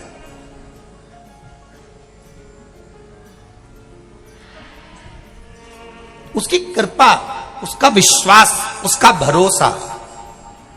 और जितने लोग यहां कथा सुनने आए हो, ये तीनों पंडाल और पीछे के पंडाल जितने तुम भर कर बैठे हो, इतना विश्वास मानकर सुनना।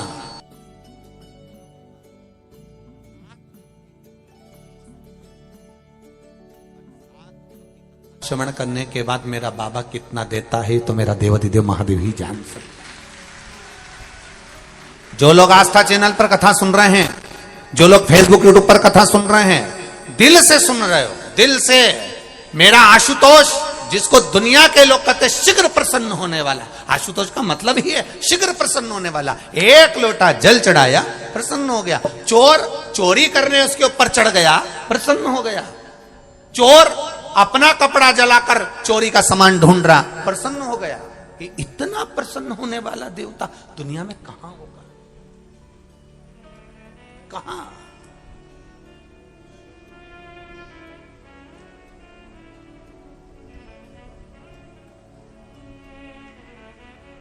कहां मिलेगा वो ऐसा सरल, सहज, आनंद देने वाला?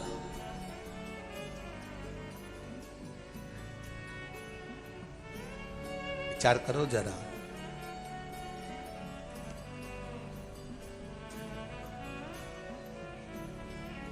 जलंधर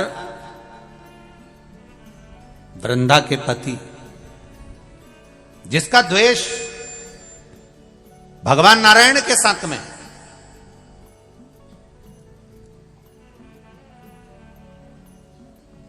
भगवान नारायण के साथ जिसका द्वेष है, भगवान विष्णु के साथ में जिसका द्वेष है, शिव जी के साथ में जलंधर का द्वेष नहीं है।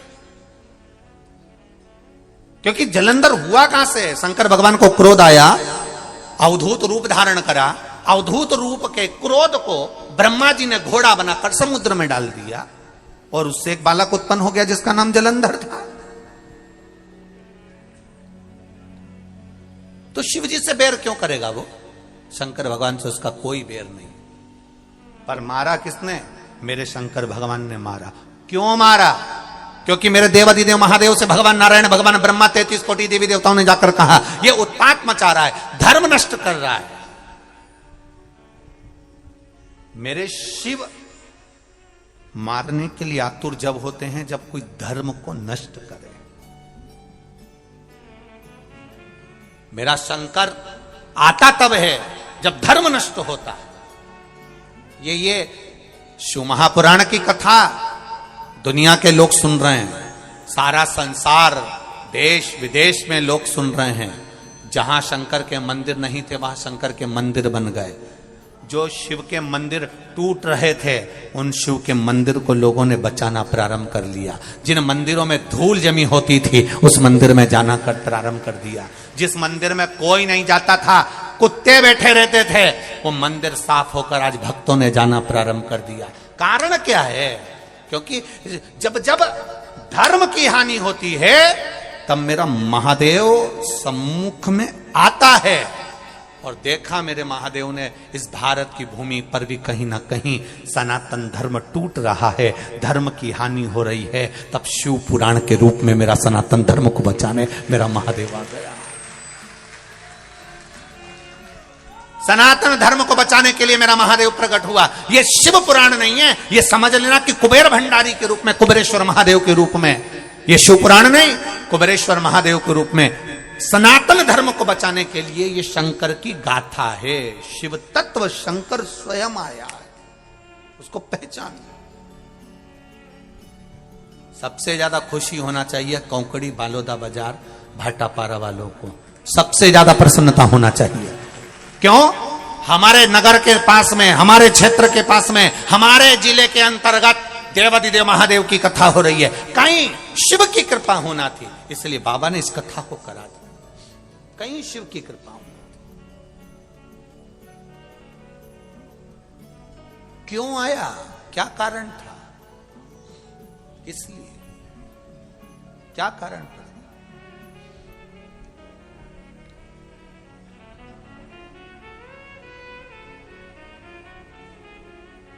साहब,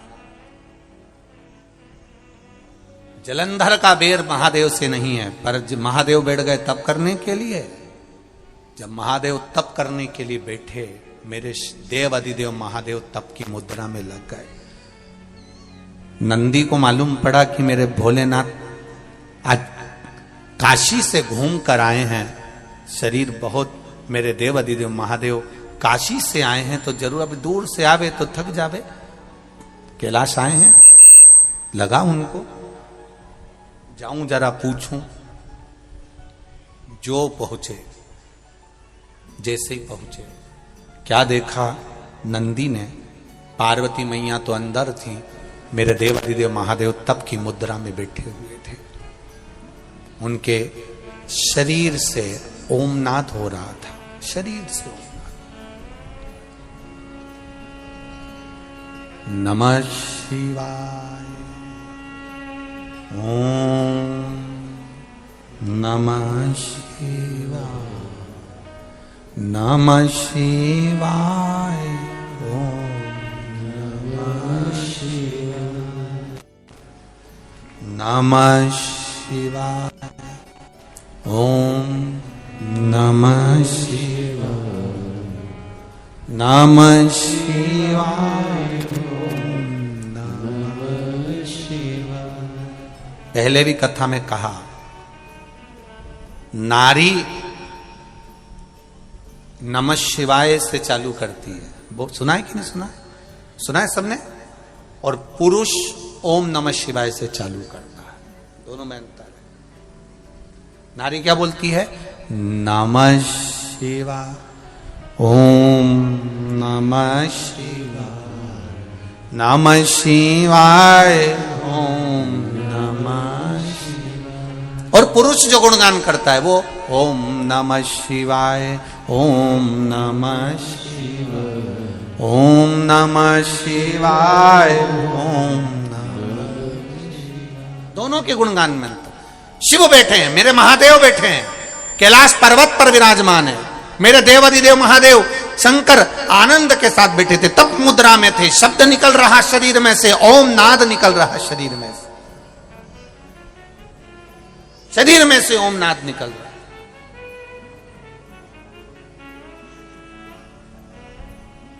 नंदी ने जाकर देखा कि बाबा को उठाऊं, 2 बार नंदी ने आवाज लगाई, हर हर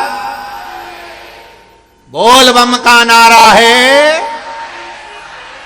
बाबा एक सारा फिर आवाज लगाई, उठे ही नहीं, बाबा नहीं उठे तो नंदी को लगा बाबा तप में बैठ गए।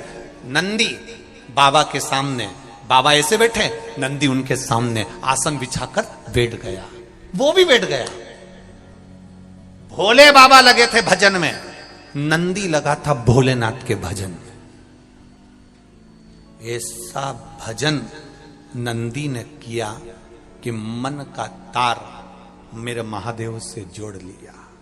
आज भी शंकर भगवान की जब प्राण प्रतिष्ठा होती है, शिव मंदिर में शंकर भगवान का शिवलिंग रखा जाता है, शिव प्रतिमा रखी जाती है, शिवलिंग रखा जाता है, तो नंदी जहां बैठता है, नंदी को जहां पर विराजमान करते हैं, उस नंदी के सामने से आज भी एक सूत्र बांधा जाता है शिव जी के सामने तक। प्रतिष्ठा के समय पर ब्राह्मण देवता उस सूत्र को रखते हैं आज भी। प्राण प्रतिष्ठा के समय पर वो सूत्र कौन सा है? वो सूत्र है हृदय से हृदय तक का तार जोड़ना। उसको लोग सोमसूत्र भी कहते हैं। आज भी लोग रखते हैं उसको। स्वर्ण तार, चांदी का तार भगवान शिव के शिवलिंग से नंदी के सम्मुख में सोमसूत्र का स्मरण किया जाता। आज भी बांधते हैं, आज भी लगाते हैं जब विराजमान कर। अब नंदी बैठे भगवान शिव के सामने, तप में लीन, महादेव तप में लीन। इतनी देर में आ गए जलंधर, जिसका कोई बैर नहीं महादेव से, कोई बैर नहीं है महादेव से, तो भी जलंधर आया। और जलंधर आकर माता पार्वती जी को देखा, कितनी सुंदर है मां। देखकर जलंधर ने माता का हाथ का स्पर्श करा। उस समय पर मां शिव का स्मरण कर रही थी, भगवान शंकर का स्मरण कर रही थी मां। कोई बैर नहीं है जलंधर से।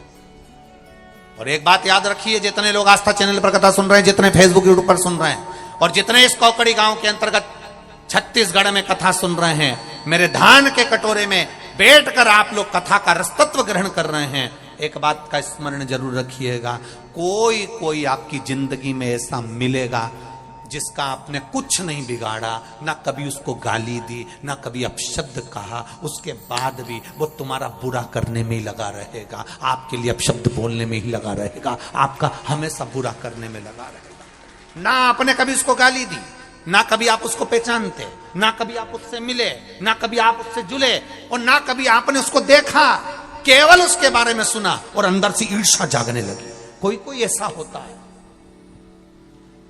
कर्ण की, राजा कर्ण की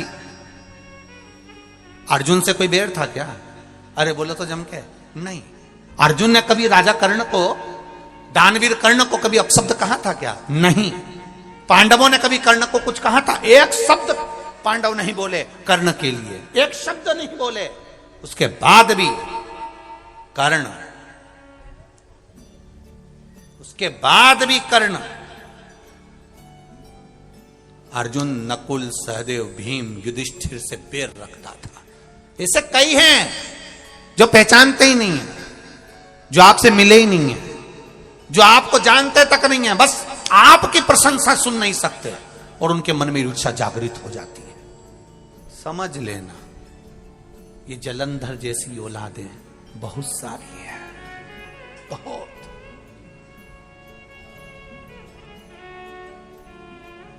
कितना बड़ा संवाद है शिव महापुराण का, कभी ध्यान से सुनिएगा। स्वयं माता लक्ष्मी ने भगवान नारायण से कह दिया था, स्वयं रुक्मणी जी ने भगवान कृष्ण से कह दिया था। रुक्मणी जी भगवान कृष्ण से कह दिए एक बार, ठाकुर मेरे लाडले, मेरे कृष्ण, आपसे एक बात कहना चाहती हूं।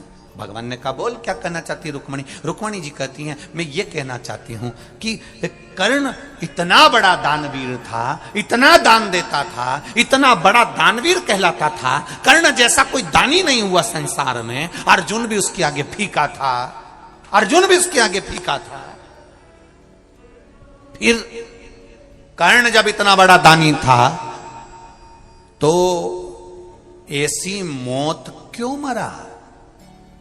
कीचड़ में, खड्डे में उसका रथ का पहिया जाता है, वो गिर जाता है और बाणों से छन्नी हो जाता है। क्या कारण क्या है भगवान कृष्ण से रुक्मणी जी पूछ रही है कि कर्ण इतना बड़ा दानवीर था, इतना बड़ा पुण्यात्मा था, इतना सत्कर्मी था, फिर खड्डे में गिरकर, पानी के खड्डे में गिरकर मरा। कारण क्या था? क्या कारण था?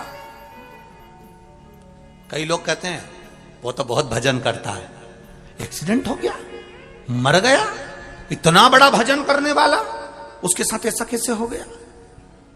वो तो बहुत दान करता था, इतना अच्छा था, ऐसा मर गया। बताओ बेचारा इतना अच्छा था और इस तरह से मरा। हमको दया आती है तो रुक्मणी जी को क्यों नहीं दया आएगी? माता रुक्मणी के हृदय में यह बात पहुंच गई और रुक्मणी जी ने भगवान द्वारकाधीश से पूछा। आज हस्तिनापुर जाने से पहले आपको बताना पड़ेगा कि राजा कर्ण ने ऐसा कौन सा कारण कर दिया था जो राजा कर्ण इस तरह से मरा है। वो तो दानवीर था, पुण्यात्मा था, इतना दान देता था, इतना सत्कर्म करता था, फिर ऐसा क्यों मरा है? भगवान द्वारकाधीश ने कहा रुक्मणी तुम नहीं जान सकती, तुम्हें क्या बताऊं?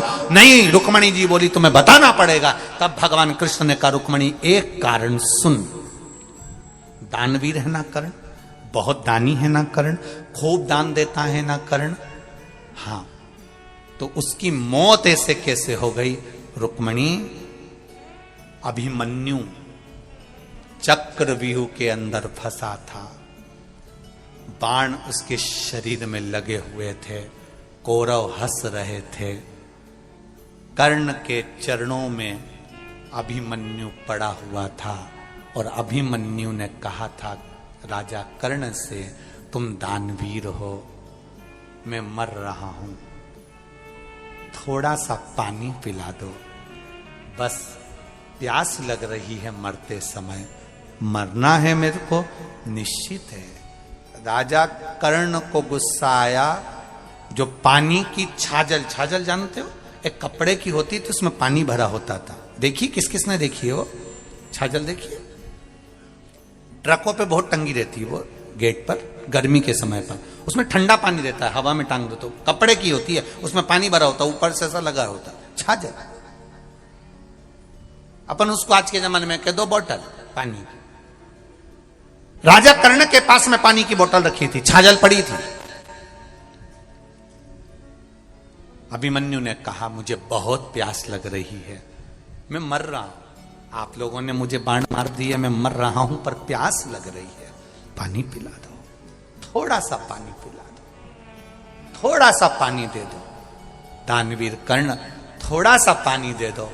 दानवीर कर्ण ने छाजल में लात मार दी, पानी की बोतल में लात मार दी, पानी की बोतल का पानी नीचे गिर गया। अर्जुन पानी को देख देख कर तड़प तड़प कर मर गया, मर गया। भगवान कृष्ण ने रुक्मणी जी से कहा, जिंदगी भर उसने सोना दान कराओ, चाहे चांदी दान करियो, चाहे हीरा दान कराओ, पर मरने वाले व्यक्ति को एक बूंद पानी नहीं पिला सका, तो इससे बड़ा पापी कौन होगा? जिस पानी को मांग कर अभिमन्यु मरा है, उसी पानी के खड्डे में ये गिरकर मरेगा। ये कर्म का दंड है, भोगना पड़ेगा।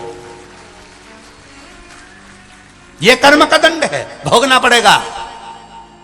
और जिस छाजल का पानी गिरा था, वो छाजल के पानी पर जब रथ चलना प्रारंभ हुए, वहां खड्डा होते गया, खड्डा होते गया, खड्डा होते गया, खड्डा होते गया। और अभिमन्यु जिस छाजल के जल के खड्डे से खड्डा हो गया रथ चल चल के, और कर्ण रथ भगा रहा था, खड्डे में रथ गिर गया और कर्ण नीचे गिरा और मारा गया। देखिए उस पानी ने कितना कमाल कर दिया। एक बूंद पानी प्यासे को नहीं पिला सकता, प्यासे को जोड़ जोड़ जोड़ जोड़ के मर गए। अंत में इतने बड़े फोटो घर में और दुकान में टंग गए। क्या करा जिंदगी? केवल जोड़ा, जोड़ा पत्नी के लिए, जोड़ा बच्चों के लिए, 4 व्हीलर गाड़ी बच्चों के लिए, पत्नी के लिए, परिवार के लिए, कुटुंब के लिए, दुकान 1 से 4 कर ली, 4 से 6 कर ली, व्यापार बढ़ाते गए बढ़ाते गए। व्यापार बढ़ रहा है, उम्र बढ़ रही है, पर भजन घट रहा है। भजन मत घटने देना। 24 घंटे भगवान का भजन नहीं कर सकते, मत करो। एक लोटा जल लेकर महादेव के मंदिर में चले जाना, 5 मिनट लगेंगे, श्री शिवाय नमस्तुभ्यम कहकर चढ़ा देना, बस उसके दरवाजे से होकर आ जाना। वो 5 मिनट तेरे 5 वर्ष की जिंदगी को संवार देंगे, ये निश्चित है। 5 मिनट से ज्यादा नहीं लगता, 5 मिनट 10 मिनट। मंदिर अगर दूर होगा तो 10-12 मिनट लगेंगे। वैसे तो मुझे विश्वास है कि छत्तीसगढ़ की पावन धरा पर आप लोग कथा सुन रहे हैं, और जितने लोग आस्था चैनल पर, फेसबुक, यूट्यूब पर सुन रहे हैं, ये मेरा विश्वास कहता है, जहां जहां रह रहे हो वहां दूसरे भगवान का मंदिर मिले चाहे नहीं मिले, पर पेड़ के नीचे, ओटले पर, कहीं ना कहीं तुम्हारी सोसाइटी में, कॉलोनी में, मंजिल में, कहीं ना कहीं तो छोटा ना छोटा शिवालय जरूर होगा। वहां एक लोटा जल चढ़ाना प्रारंभ करो, कटेगा दुख, काटेगा मेरा आएगा, बाबा आएगा। अभी कथा में कहा था, मालेगांव की कथा में, बच्चे को डराना हो तो कहे तो बाबा आ गया, बच्चा रोना बंद कर देता है। उस तरह दुख बहुत हो और तुम्हें लग रहा है कि बहुत दुख है, तो याद रखना, बाबा, जम के बोलो, आएगा। बाबा आएगा तो बच्चा रोना बंद कर देता है, बाबा आएगा ये सुनकर हमारा दुख भी कट जाता है कि मेरा शंभू मेरे साथ में है, मेरा शंकर मेरे साथ, मेरा ओघड़ी मेरे साथ में।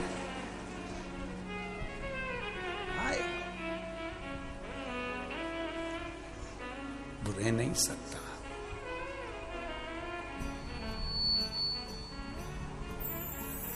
और जब वो आएगा तो जीवन का सुख अपने आप संवरता है, जब उसकी भक्ति बढ़ती है।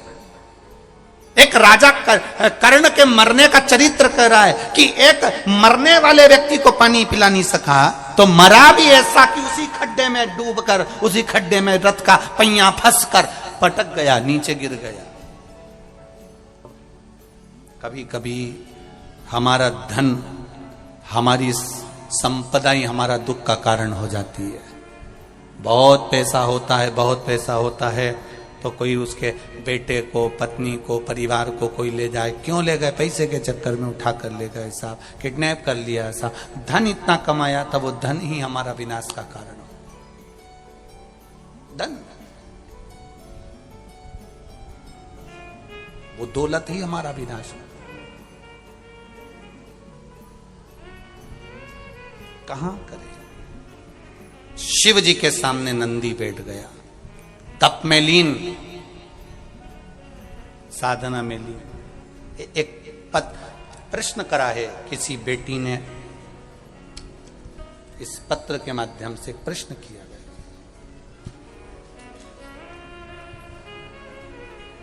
भगवती साहू, मोबाइल नंबर दिया है आपने, इनके प्रश्न है। भगवती कहीं बैठी हो तो हाथ जरूर हिलाइएगा। प्रश्न अच्छे हैं आपके, बाबा की कृपा। कहीं बैठी हो तो हाथ जरूर हिलाना। भगवती साहू आप इन लिखा है, दोनों हाथ हिला दो एक बार। श्री शिवाय नमस्तुभ्यम।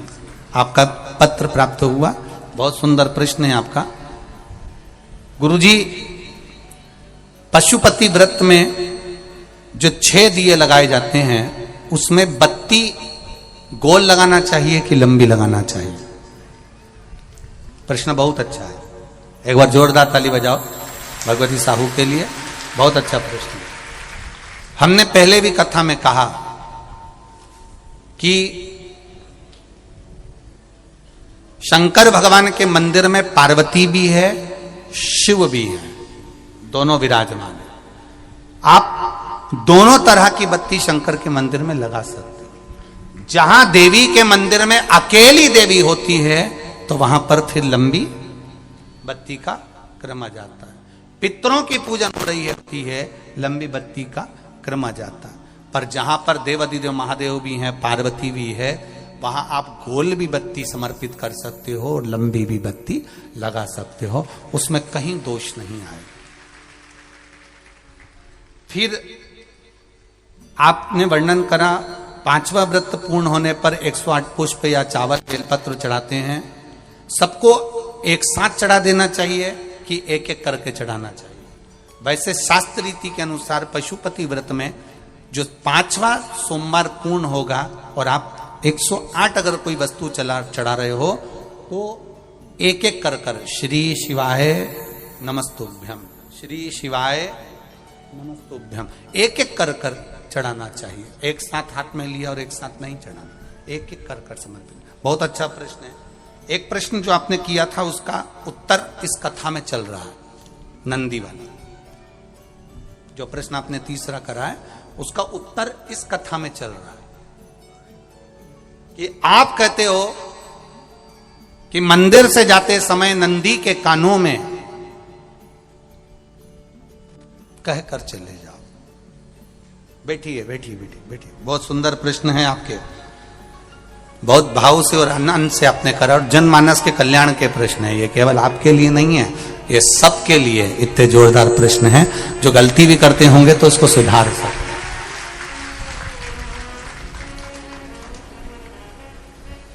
आपने कहा कि नंदी के कानों में कहना चाहिए।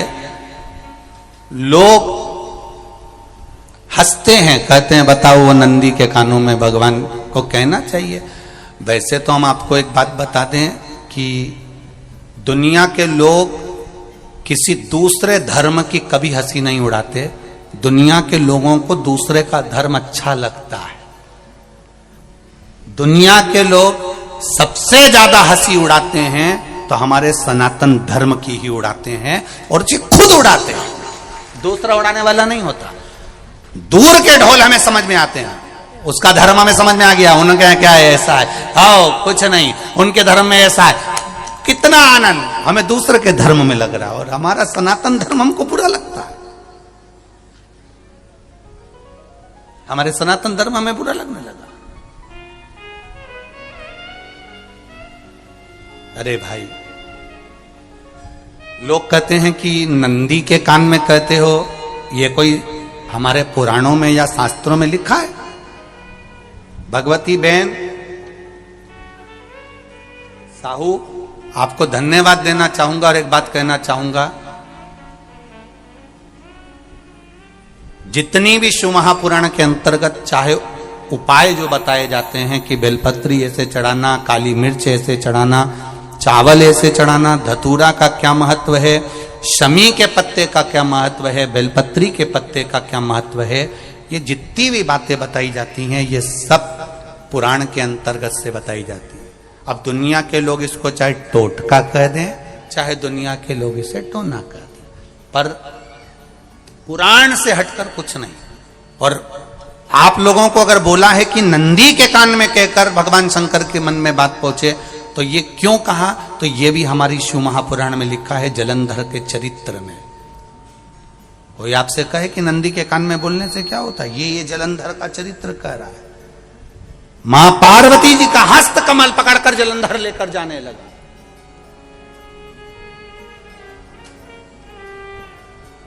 वृंदा का पति लेकर जा रहा।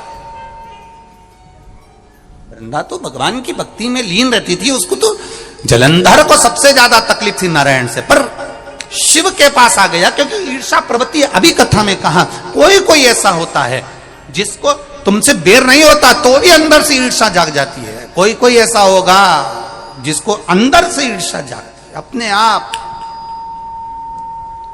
अपने आप अंदर से ईर्षा जागती है, उसका कोई बेर नहीं और ईर्षा जाग गई, भीतर से ईर्षा जाग।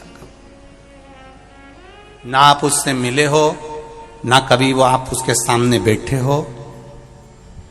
कई लोग किसी ना किसी की बुराई करते हैं तो हम लोग पूछ भी लेते हैं, क्यों साहब उनसे मिलकर आए हो क्या तुम? कभी नहीं मिल किया है, कभी उनका सामना हुआ नहीं हुआ, तो फिर बुराई क्यों कर रहा? एक ने कर दी थी इसलिए हमारे ध्यान में था तो हमने भी कर दी। लो, वो कुआं में डूब के मरेगा तो तू भी मरेगा का? नहीं।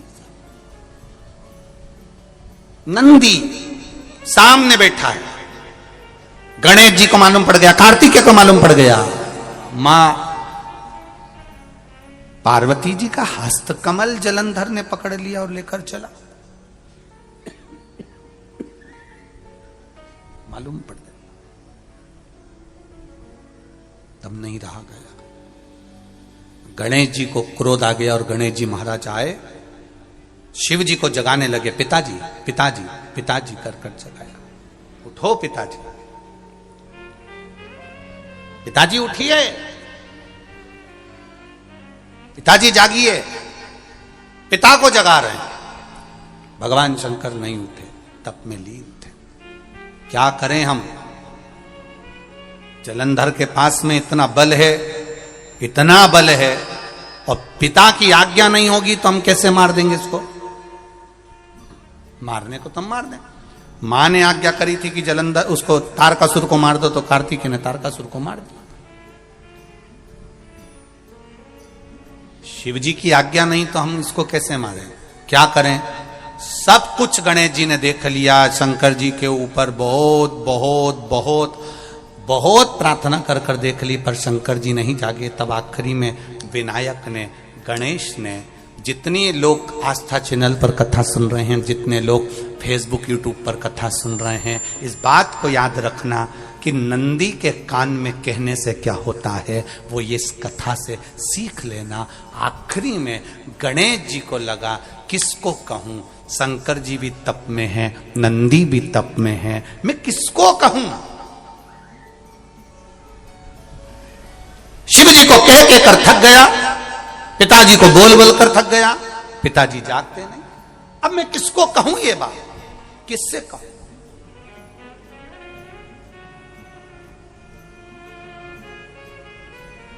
विनायक गए सीधे अब नंदी के पास में। नंदी भी तप में लीन थे, शंकर जी की ओर मुख था, शंकर जी की ओर मुख था। गए और जाकर तुरंत विनायक ने नंदी के कानों में जाकर कहा, नंदीश्वर, मैया का हाथ पकड़कर जलंधर लेकर जा रहा है। पिताजी तप में लीन है, कृपा करिए ना। बस केवल नंदी के कान में कहा। गणेश जी दूर हट गए। नंदी के कान में कहा, शंकर जी के नेत्र खुल गए, शिव जी के नेत्र खुले। ध्यान देना जरा, इस शिव महापुराण की, आशुतोष शिव महापुराण की कथा, जो कथा यहां कही जा रही है, यह कथा पहले के चरित्रों में सुनने को नहीं मिली होगी। जरा ध्यान देना इस संवाद पर। जितने लोग आस्था चैनल पर, जितने फेसबुक यूट्यूब पर सुन रहे हैं, सनातन धर्म की हंसी उड़ाने वाले कह देते हैं नंदी के कान में कहने से क्या होता है, नंदी के सामने जाकर बोलने से क्या होता है, नंदी के पास बैठकर बोलने से क्या होता है, नंदी के पास बैठकर शंकर जी का मात्र दीदार करने से क्या होता है, दर्शन करने से क्या होता है। वो अच्छे से समझ लेना। जो लोग सनातन धर्म पर उंगलियां उठाते हैं, वो अच्छे से समझ लें इस बात को।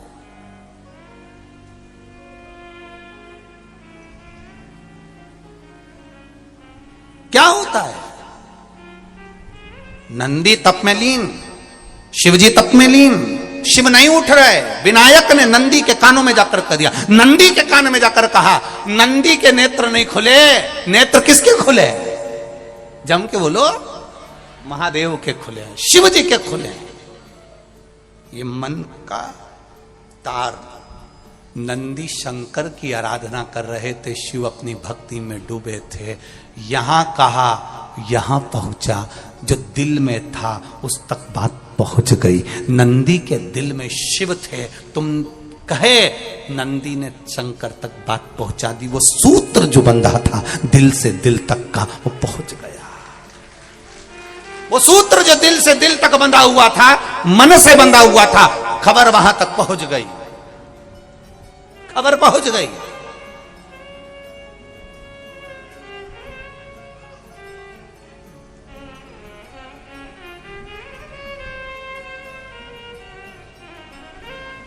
हम कई बार कहे आपको, आप लोगों ने सुना होगा शिव महापुराण में कि बहुत दुख हो जिंदगी का, बहुत दुख, तकलीफ। जैसे वो बहन ने लिखा, मेरे कर्जे में लदालूम हो गई, तकलीफ बढ़ गई, शरीर का रोग था, 15-20 साल हो गए, आराम नहीं। बेटे भी व्यसन में डूबने लगे क्योंकि कर्जा बढ़ गया। टेंशन में रहेगा आदमी तो गलत संगत की ओर चला जाता। व्यसन में आदमी पड़ने लगा केवल टेंशन के चक्कर में।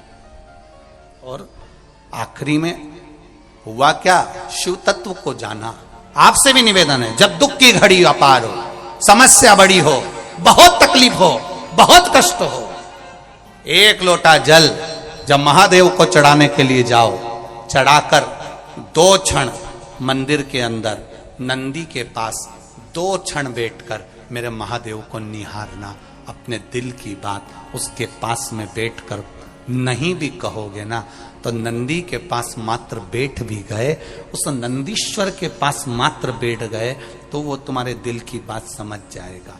कभी कभी बेटे के पास माता पिता मात्र बैठते हैं और बेटे का चेहरा देखकर माता पिता समझ जाते हैं कि बेटे को तकलीफ क्या है।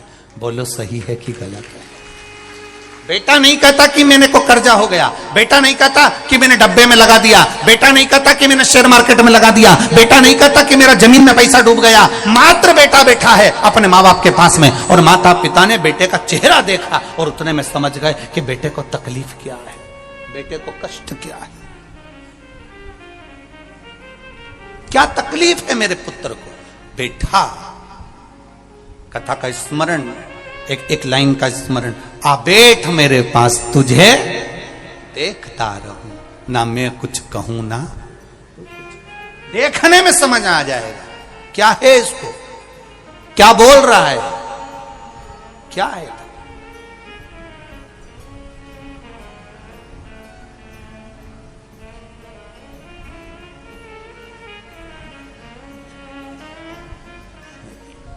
उसको केवल कहने का एक भाव, नंदी के पास बैठ जाओ, है दुख, अपार दुख है, अपार तकलीफ है, कष्ट है, बीमारी है, रोग है। डॉक्टर ने कह दिया लीवर किडनी बेकार हो गया, डॉक्टर ने कह दिया कैंसर हो गया, डॉक्टर ने कह दिया ये तकलीफ ज्यादा हो गई, शरीर में गांठ पड़ गई, हो गया ना, शरीर है ना, हो गया। एक पत्र में एक बहन ने लिखा कि मेरे शरीर पूर्ण तरह से बेकार हो गया, यहां तक बच्चादानी में गांठ तक पड़ गई, उसने पत्र में लिखा है।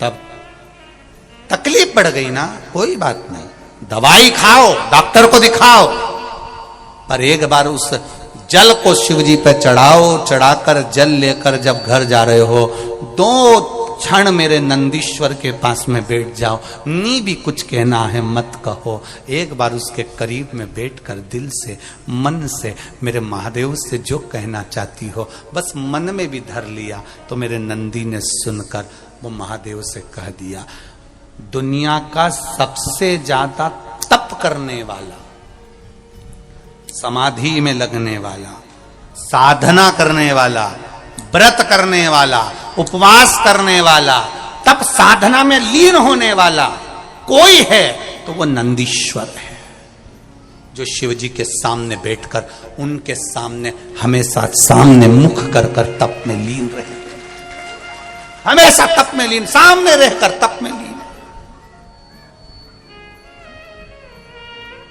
कौन कौन गया शंकर जी के मंदिर?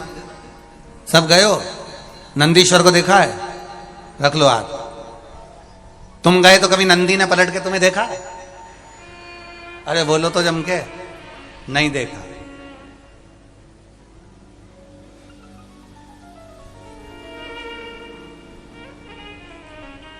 कौन सी कलर की साड़ी पहन के आई, कभी नंदी ने पूछा? नहीं पूछा। पलटा? नहीं। केवल एक टकटकी है उस नंदी की, वो है देव अधिदेव महादेव। नंदी की कथा कहती है जब हम शिव महापुराण में जाएं, भगवान की कथा में जाएं, मंदिर में जाएं, नंदी हमको सीख देता है कि तुम्हारा ध्यान दूसरी जगह नहीं जाना चाहिए, मैं शिव को देख रहा हूं, तुम भी शिव का दीदार कर कर जाइए। कुछ नहीं देखती, कुछ नहीं।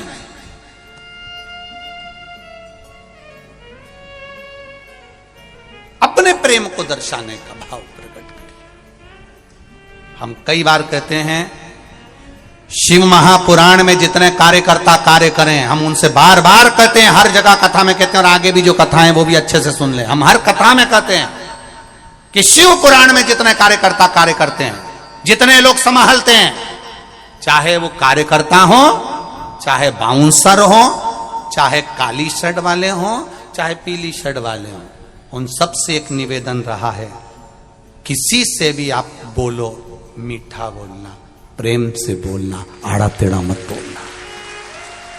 दुनिया के लोग आपको नंदी के रूप में देखते हैं, सेवक के रूप में देखते हैं कि आप देवाधिदेव महादेव की सेवा करने आए हो, और आप अगर किसी से अपशब्द कह दो या किसी से आड़ा टेढ़ा कह दो तो उसमें आपकी श्रेष्ठता नहीं है।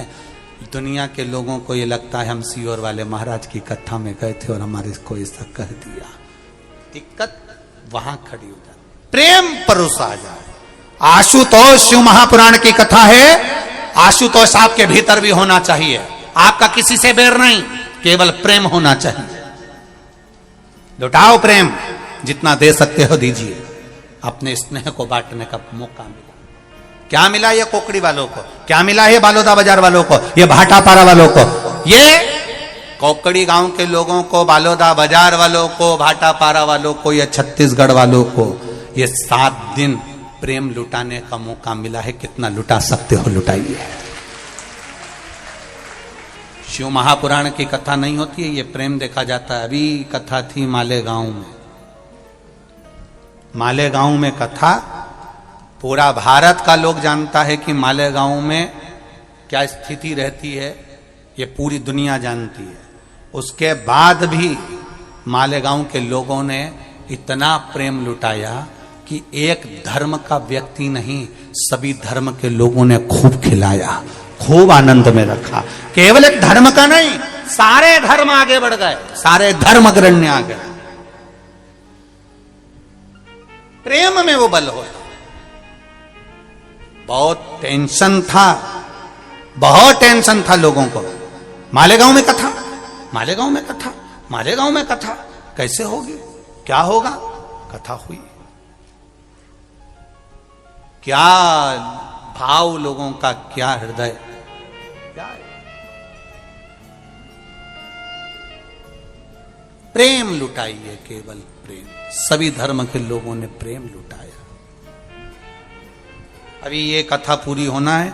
ये कथा पूरी होने के बाद में 13 जनवरी से कानपुर में कथा होना, पर भीड़ को देखते हुए जो कथा 13 जनवरी से कानपुर में थी, वहां परमिशन नहीं दी गई है, इसलिए वो कथा 13 जनवरी की कैंसिल कर दी गई है। जो कानपुर वासी हैं वो ध्यान से सुनिए। होता है भाव, जहां दिल लगे। कई लोग कह रहे थे मालेगांव इतना ऐसा क्षेत्र जहां कथा, कितना प्रेम परोसा मालेगांव के लोग, लाखों लोग पहुंचे, और सब धर्म का व्यक्ति वहां जुड़कर उसने सेवा का तल्लीनता प्राप्त कर। कोकड़ी वालों को मिला है मौका, कोकड़ी वालों को, छत्तीसगढ़ वालों को मौका मिला है। बार बार कथा का ये मौका नहीं मिलता अपने क्षेत्र में। अगर बालोदा बाजार में कथा हो रही है, आपके कोकड़ी में कथा, ये भगवान की कृपा से हो रही है, ये प्रभु की कृपा से हो रही है। क्या प्रेम लुटाना आपको, कितना प्रेम। हमारे सीहोर नगर में 16 फरवरी से 22 फरवरी तक रुद्राक्ष उत्सव हो रहा है। बाबा की ऐसी कृपा, पूरा सीहोर, एक एक समाज, एक एक धर्म का व्यक्ति लगा हुआ है। सारे, चाहे अग्रवाल समाज हो, महेश्वरी समाज हो, ब्राह्मण समाज हो, साहू समाज हो, राठौर समाज हो, भाऊसार समाज हो, स्वर्णकार समाज हो, दर्जी समाज हो, कुशवा समाज हो, कायस्थ समाज हो, जितनी समाजें होती है, सब समाज के लोगों ने अपनी अपनी धर्मशाला निःशुल्क कर दी भक्तों को रुकाने के लिए। रुको, और सब जगह प्रसाद की व्यवस्था कर दी, सब जगह खाओ आओ। 16 फरवरी से 22 फरवरी रुद्राक्ष महोत्सव में कितने लाखों लोग जहां पहुंच रहे हैं। भगवान का केवल एक रुद्राक्ष का महत्व, और कंकर संकर की भूमि पर दुनिया के लोगों को जितना रुद्राक्ष का आनंद है, उतना लोगों को केवल शिवरात्रि के दिन फुलेरा दूज का जो महत्व है, वो फुलेरा दूज के महत्व को जानने के लिए केवल दुनिया के लोग वहां पहुंचते हैं, केवल फुलेरा का आनंद लेने के। कितना महत्व है रुद्राक्ष महोत्सव, उसको जानो, लुटाइए। ये मौका मिला है आनंद का, दिल से प्रेम लुटाओ। नंदी से कहा नंदी ने देवादिदेव महादेव से नहीं कहा, केवल नंदी आंख बंद कर बैठे थे, कहते से ही भगवान गणेश के शब्द शिव जी तक पहुंच गए। शिव जी के नेत्र खुल गए और उन्होंने जलंधर के पास पहुंचकर पार्वती जी का हस्त कमल छुड़वाया। जरा विचार करिएगा, आप नंदी से कहते हो मेरे महादेव तक बात पहुंच जाती है, आपको केवल नंदी से प्रेम से कहना है, नंदीश्वर मेरे बाबा, ए मेरे बाबा, आप रोज शिव जी को लेकर भ्रमण पर निकलते हो, मुझे बहुत दुख है, आप मेरे दुख को मिटाने के लिए मेरे दरवाजे पर क्यों नहीं आते। नंदीश्वर से कहा, शिव जी तक बात पहुंच जाएगी, शंकर के नेत्र आपके लिए खुल जाएंगे और महादेव आपके यहां खड़ा मिलेगा, मेरा महादेव आपके पास में खड़ा मिलेगा। आशुतोष शिव महापुराण की कथा कहती है, लोग कहते हैं नंदी को कहने से क्या होता है, ये शिव तत्व की कथा आशुतोष शिव महापुराण कह रही है। कहा वहां तक पहुंचा, दिल से दिल का कंटेंट। देवराज नाम का ब्राह्मण जिसके आनंद सुख में शिव तत्व समाहित हुआ, बिंदुक नाम के ब्राह्मण की धर्म पत्नी चंचूला देवी बिंदुक के जाने के बाद शिव पुराण की कथा करवाती।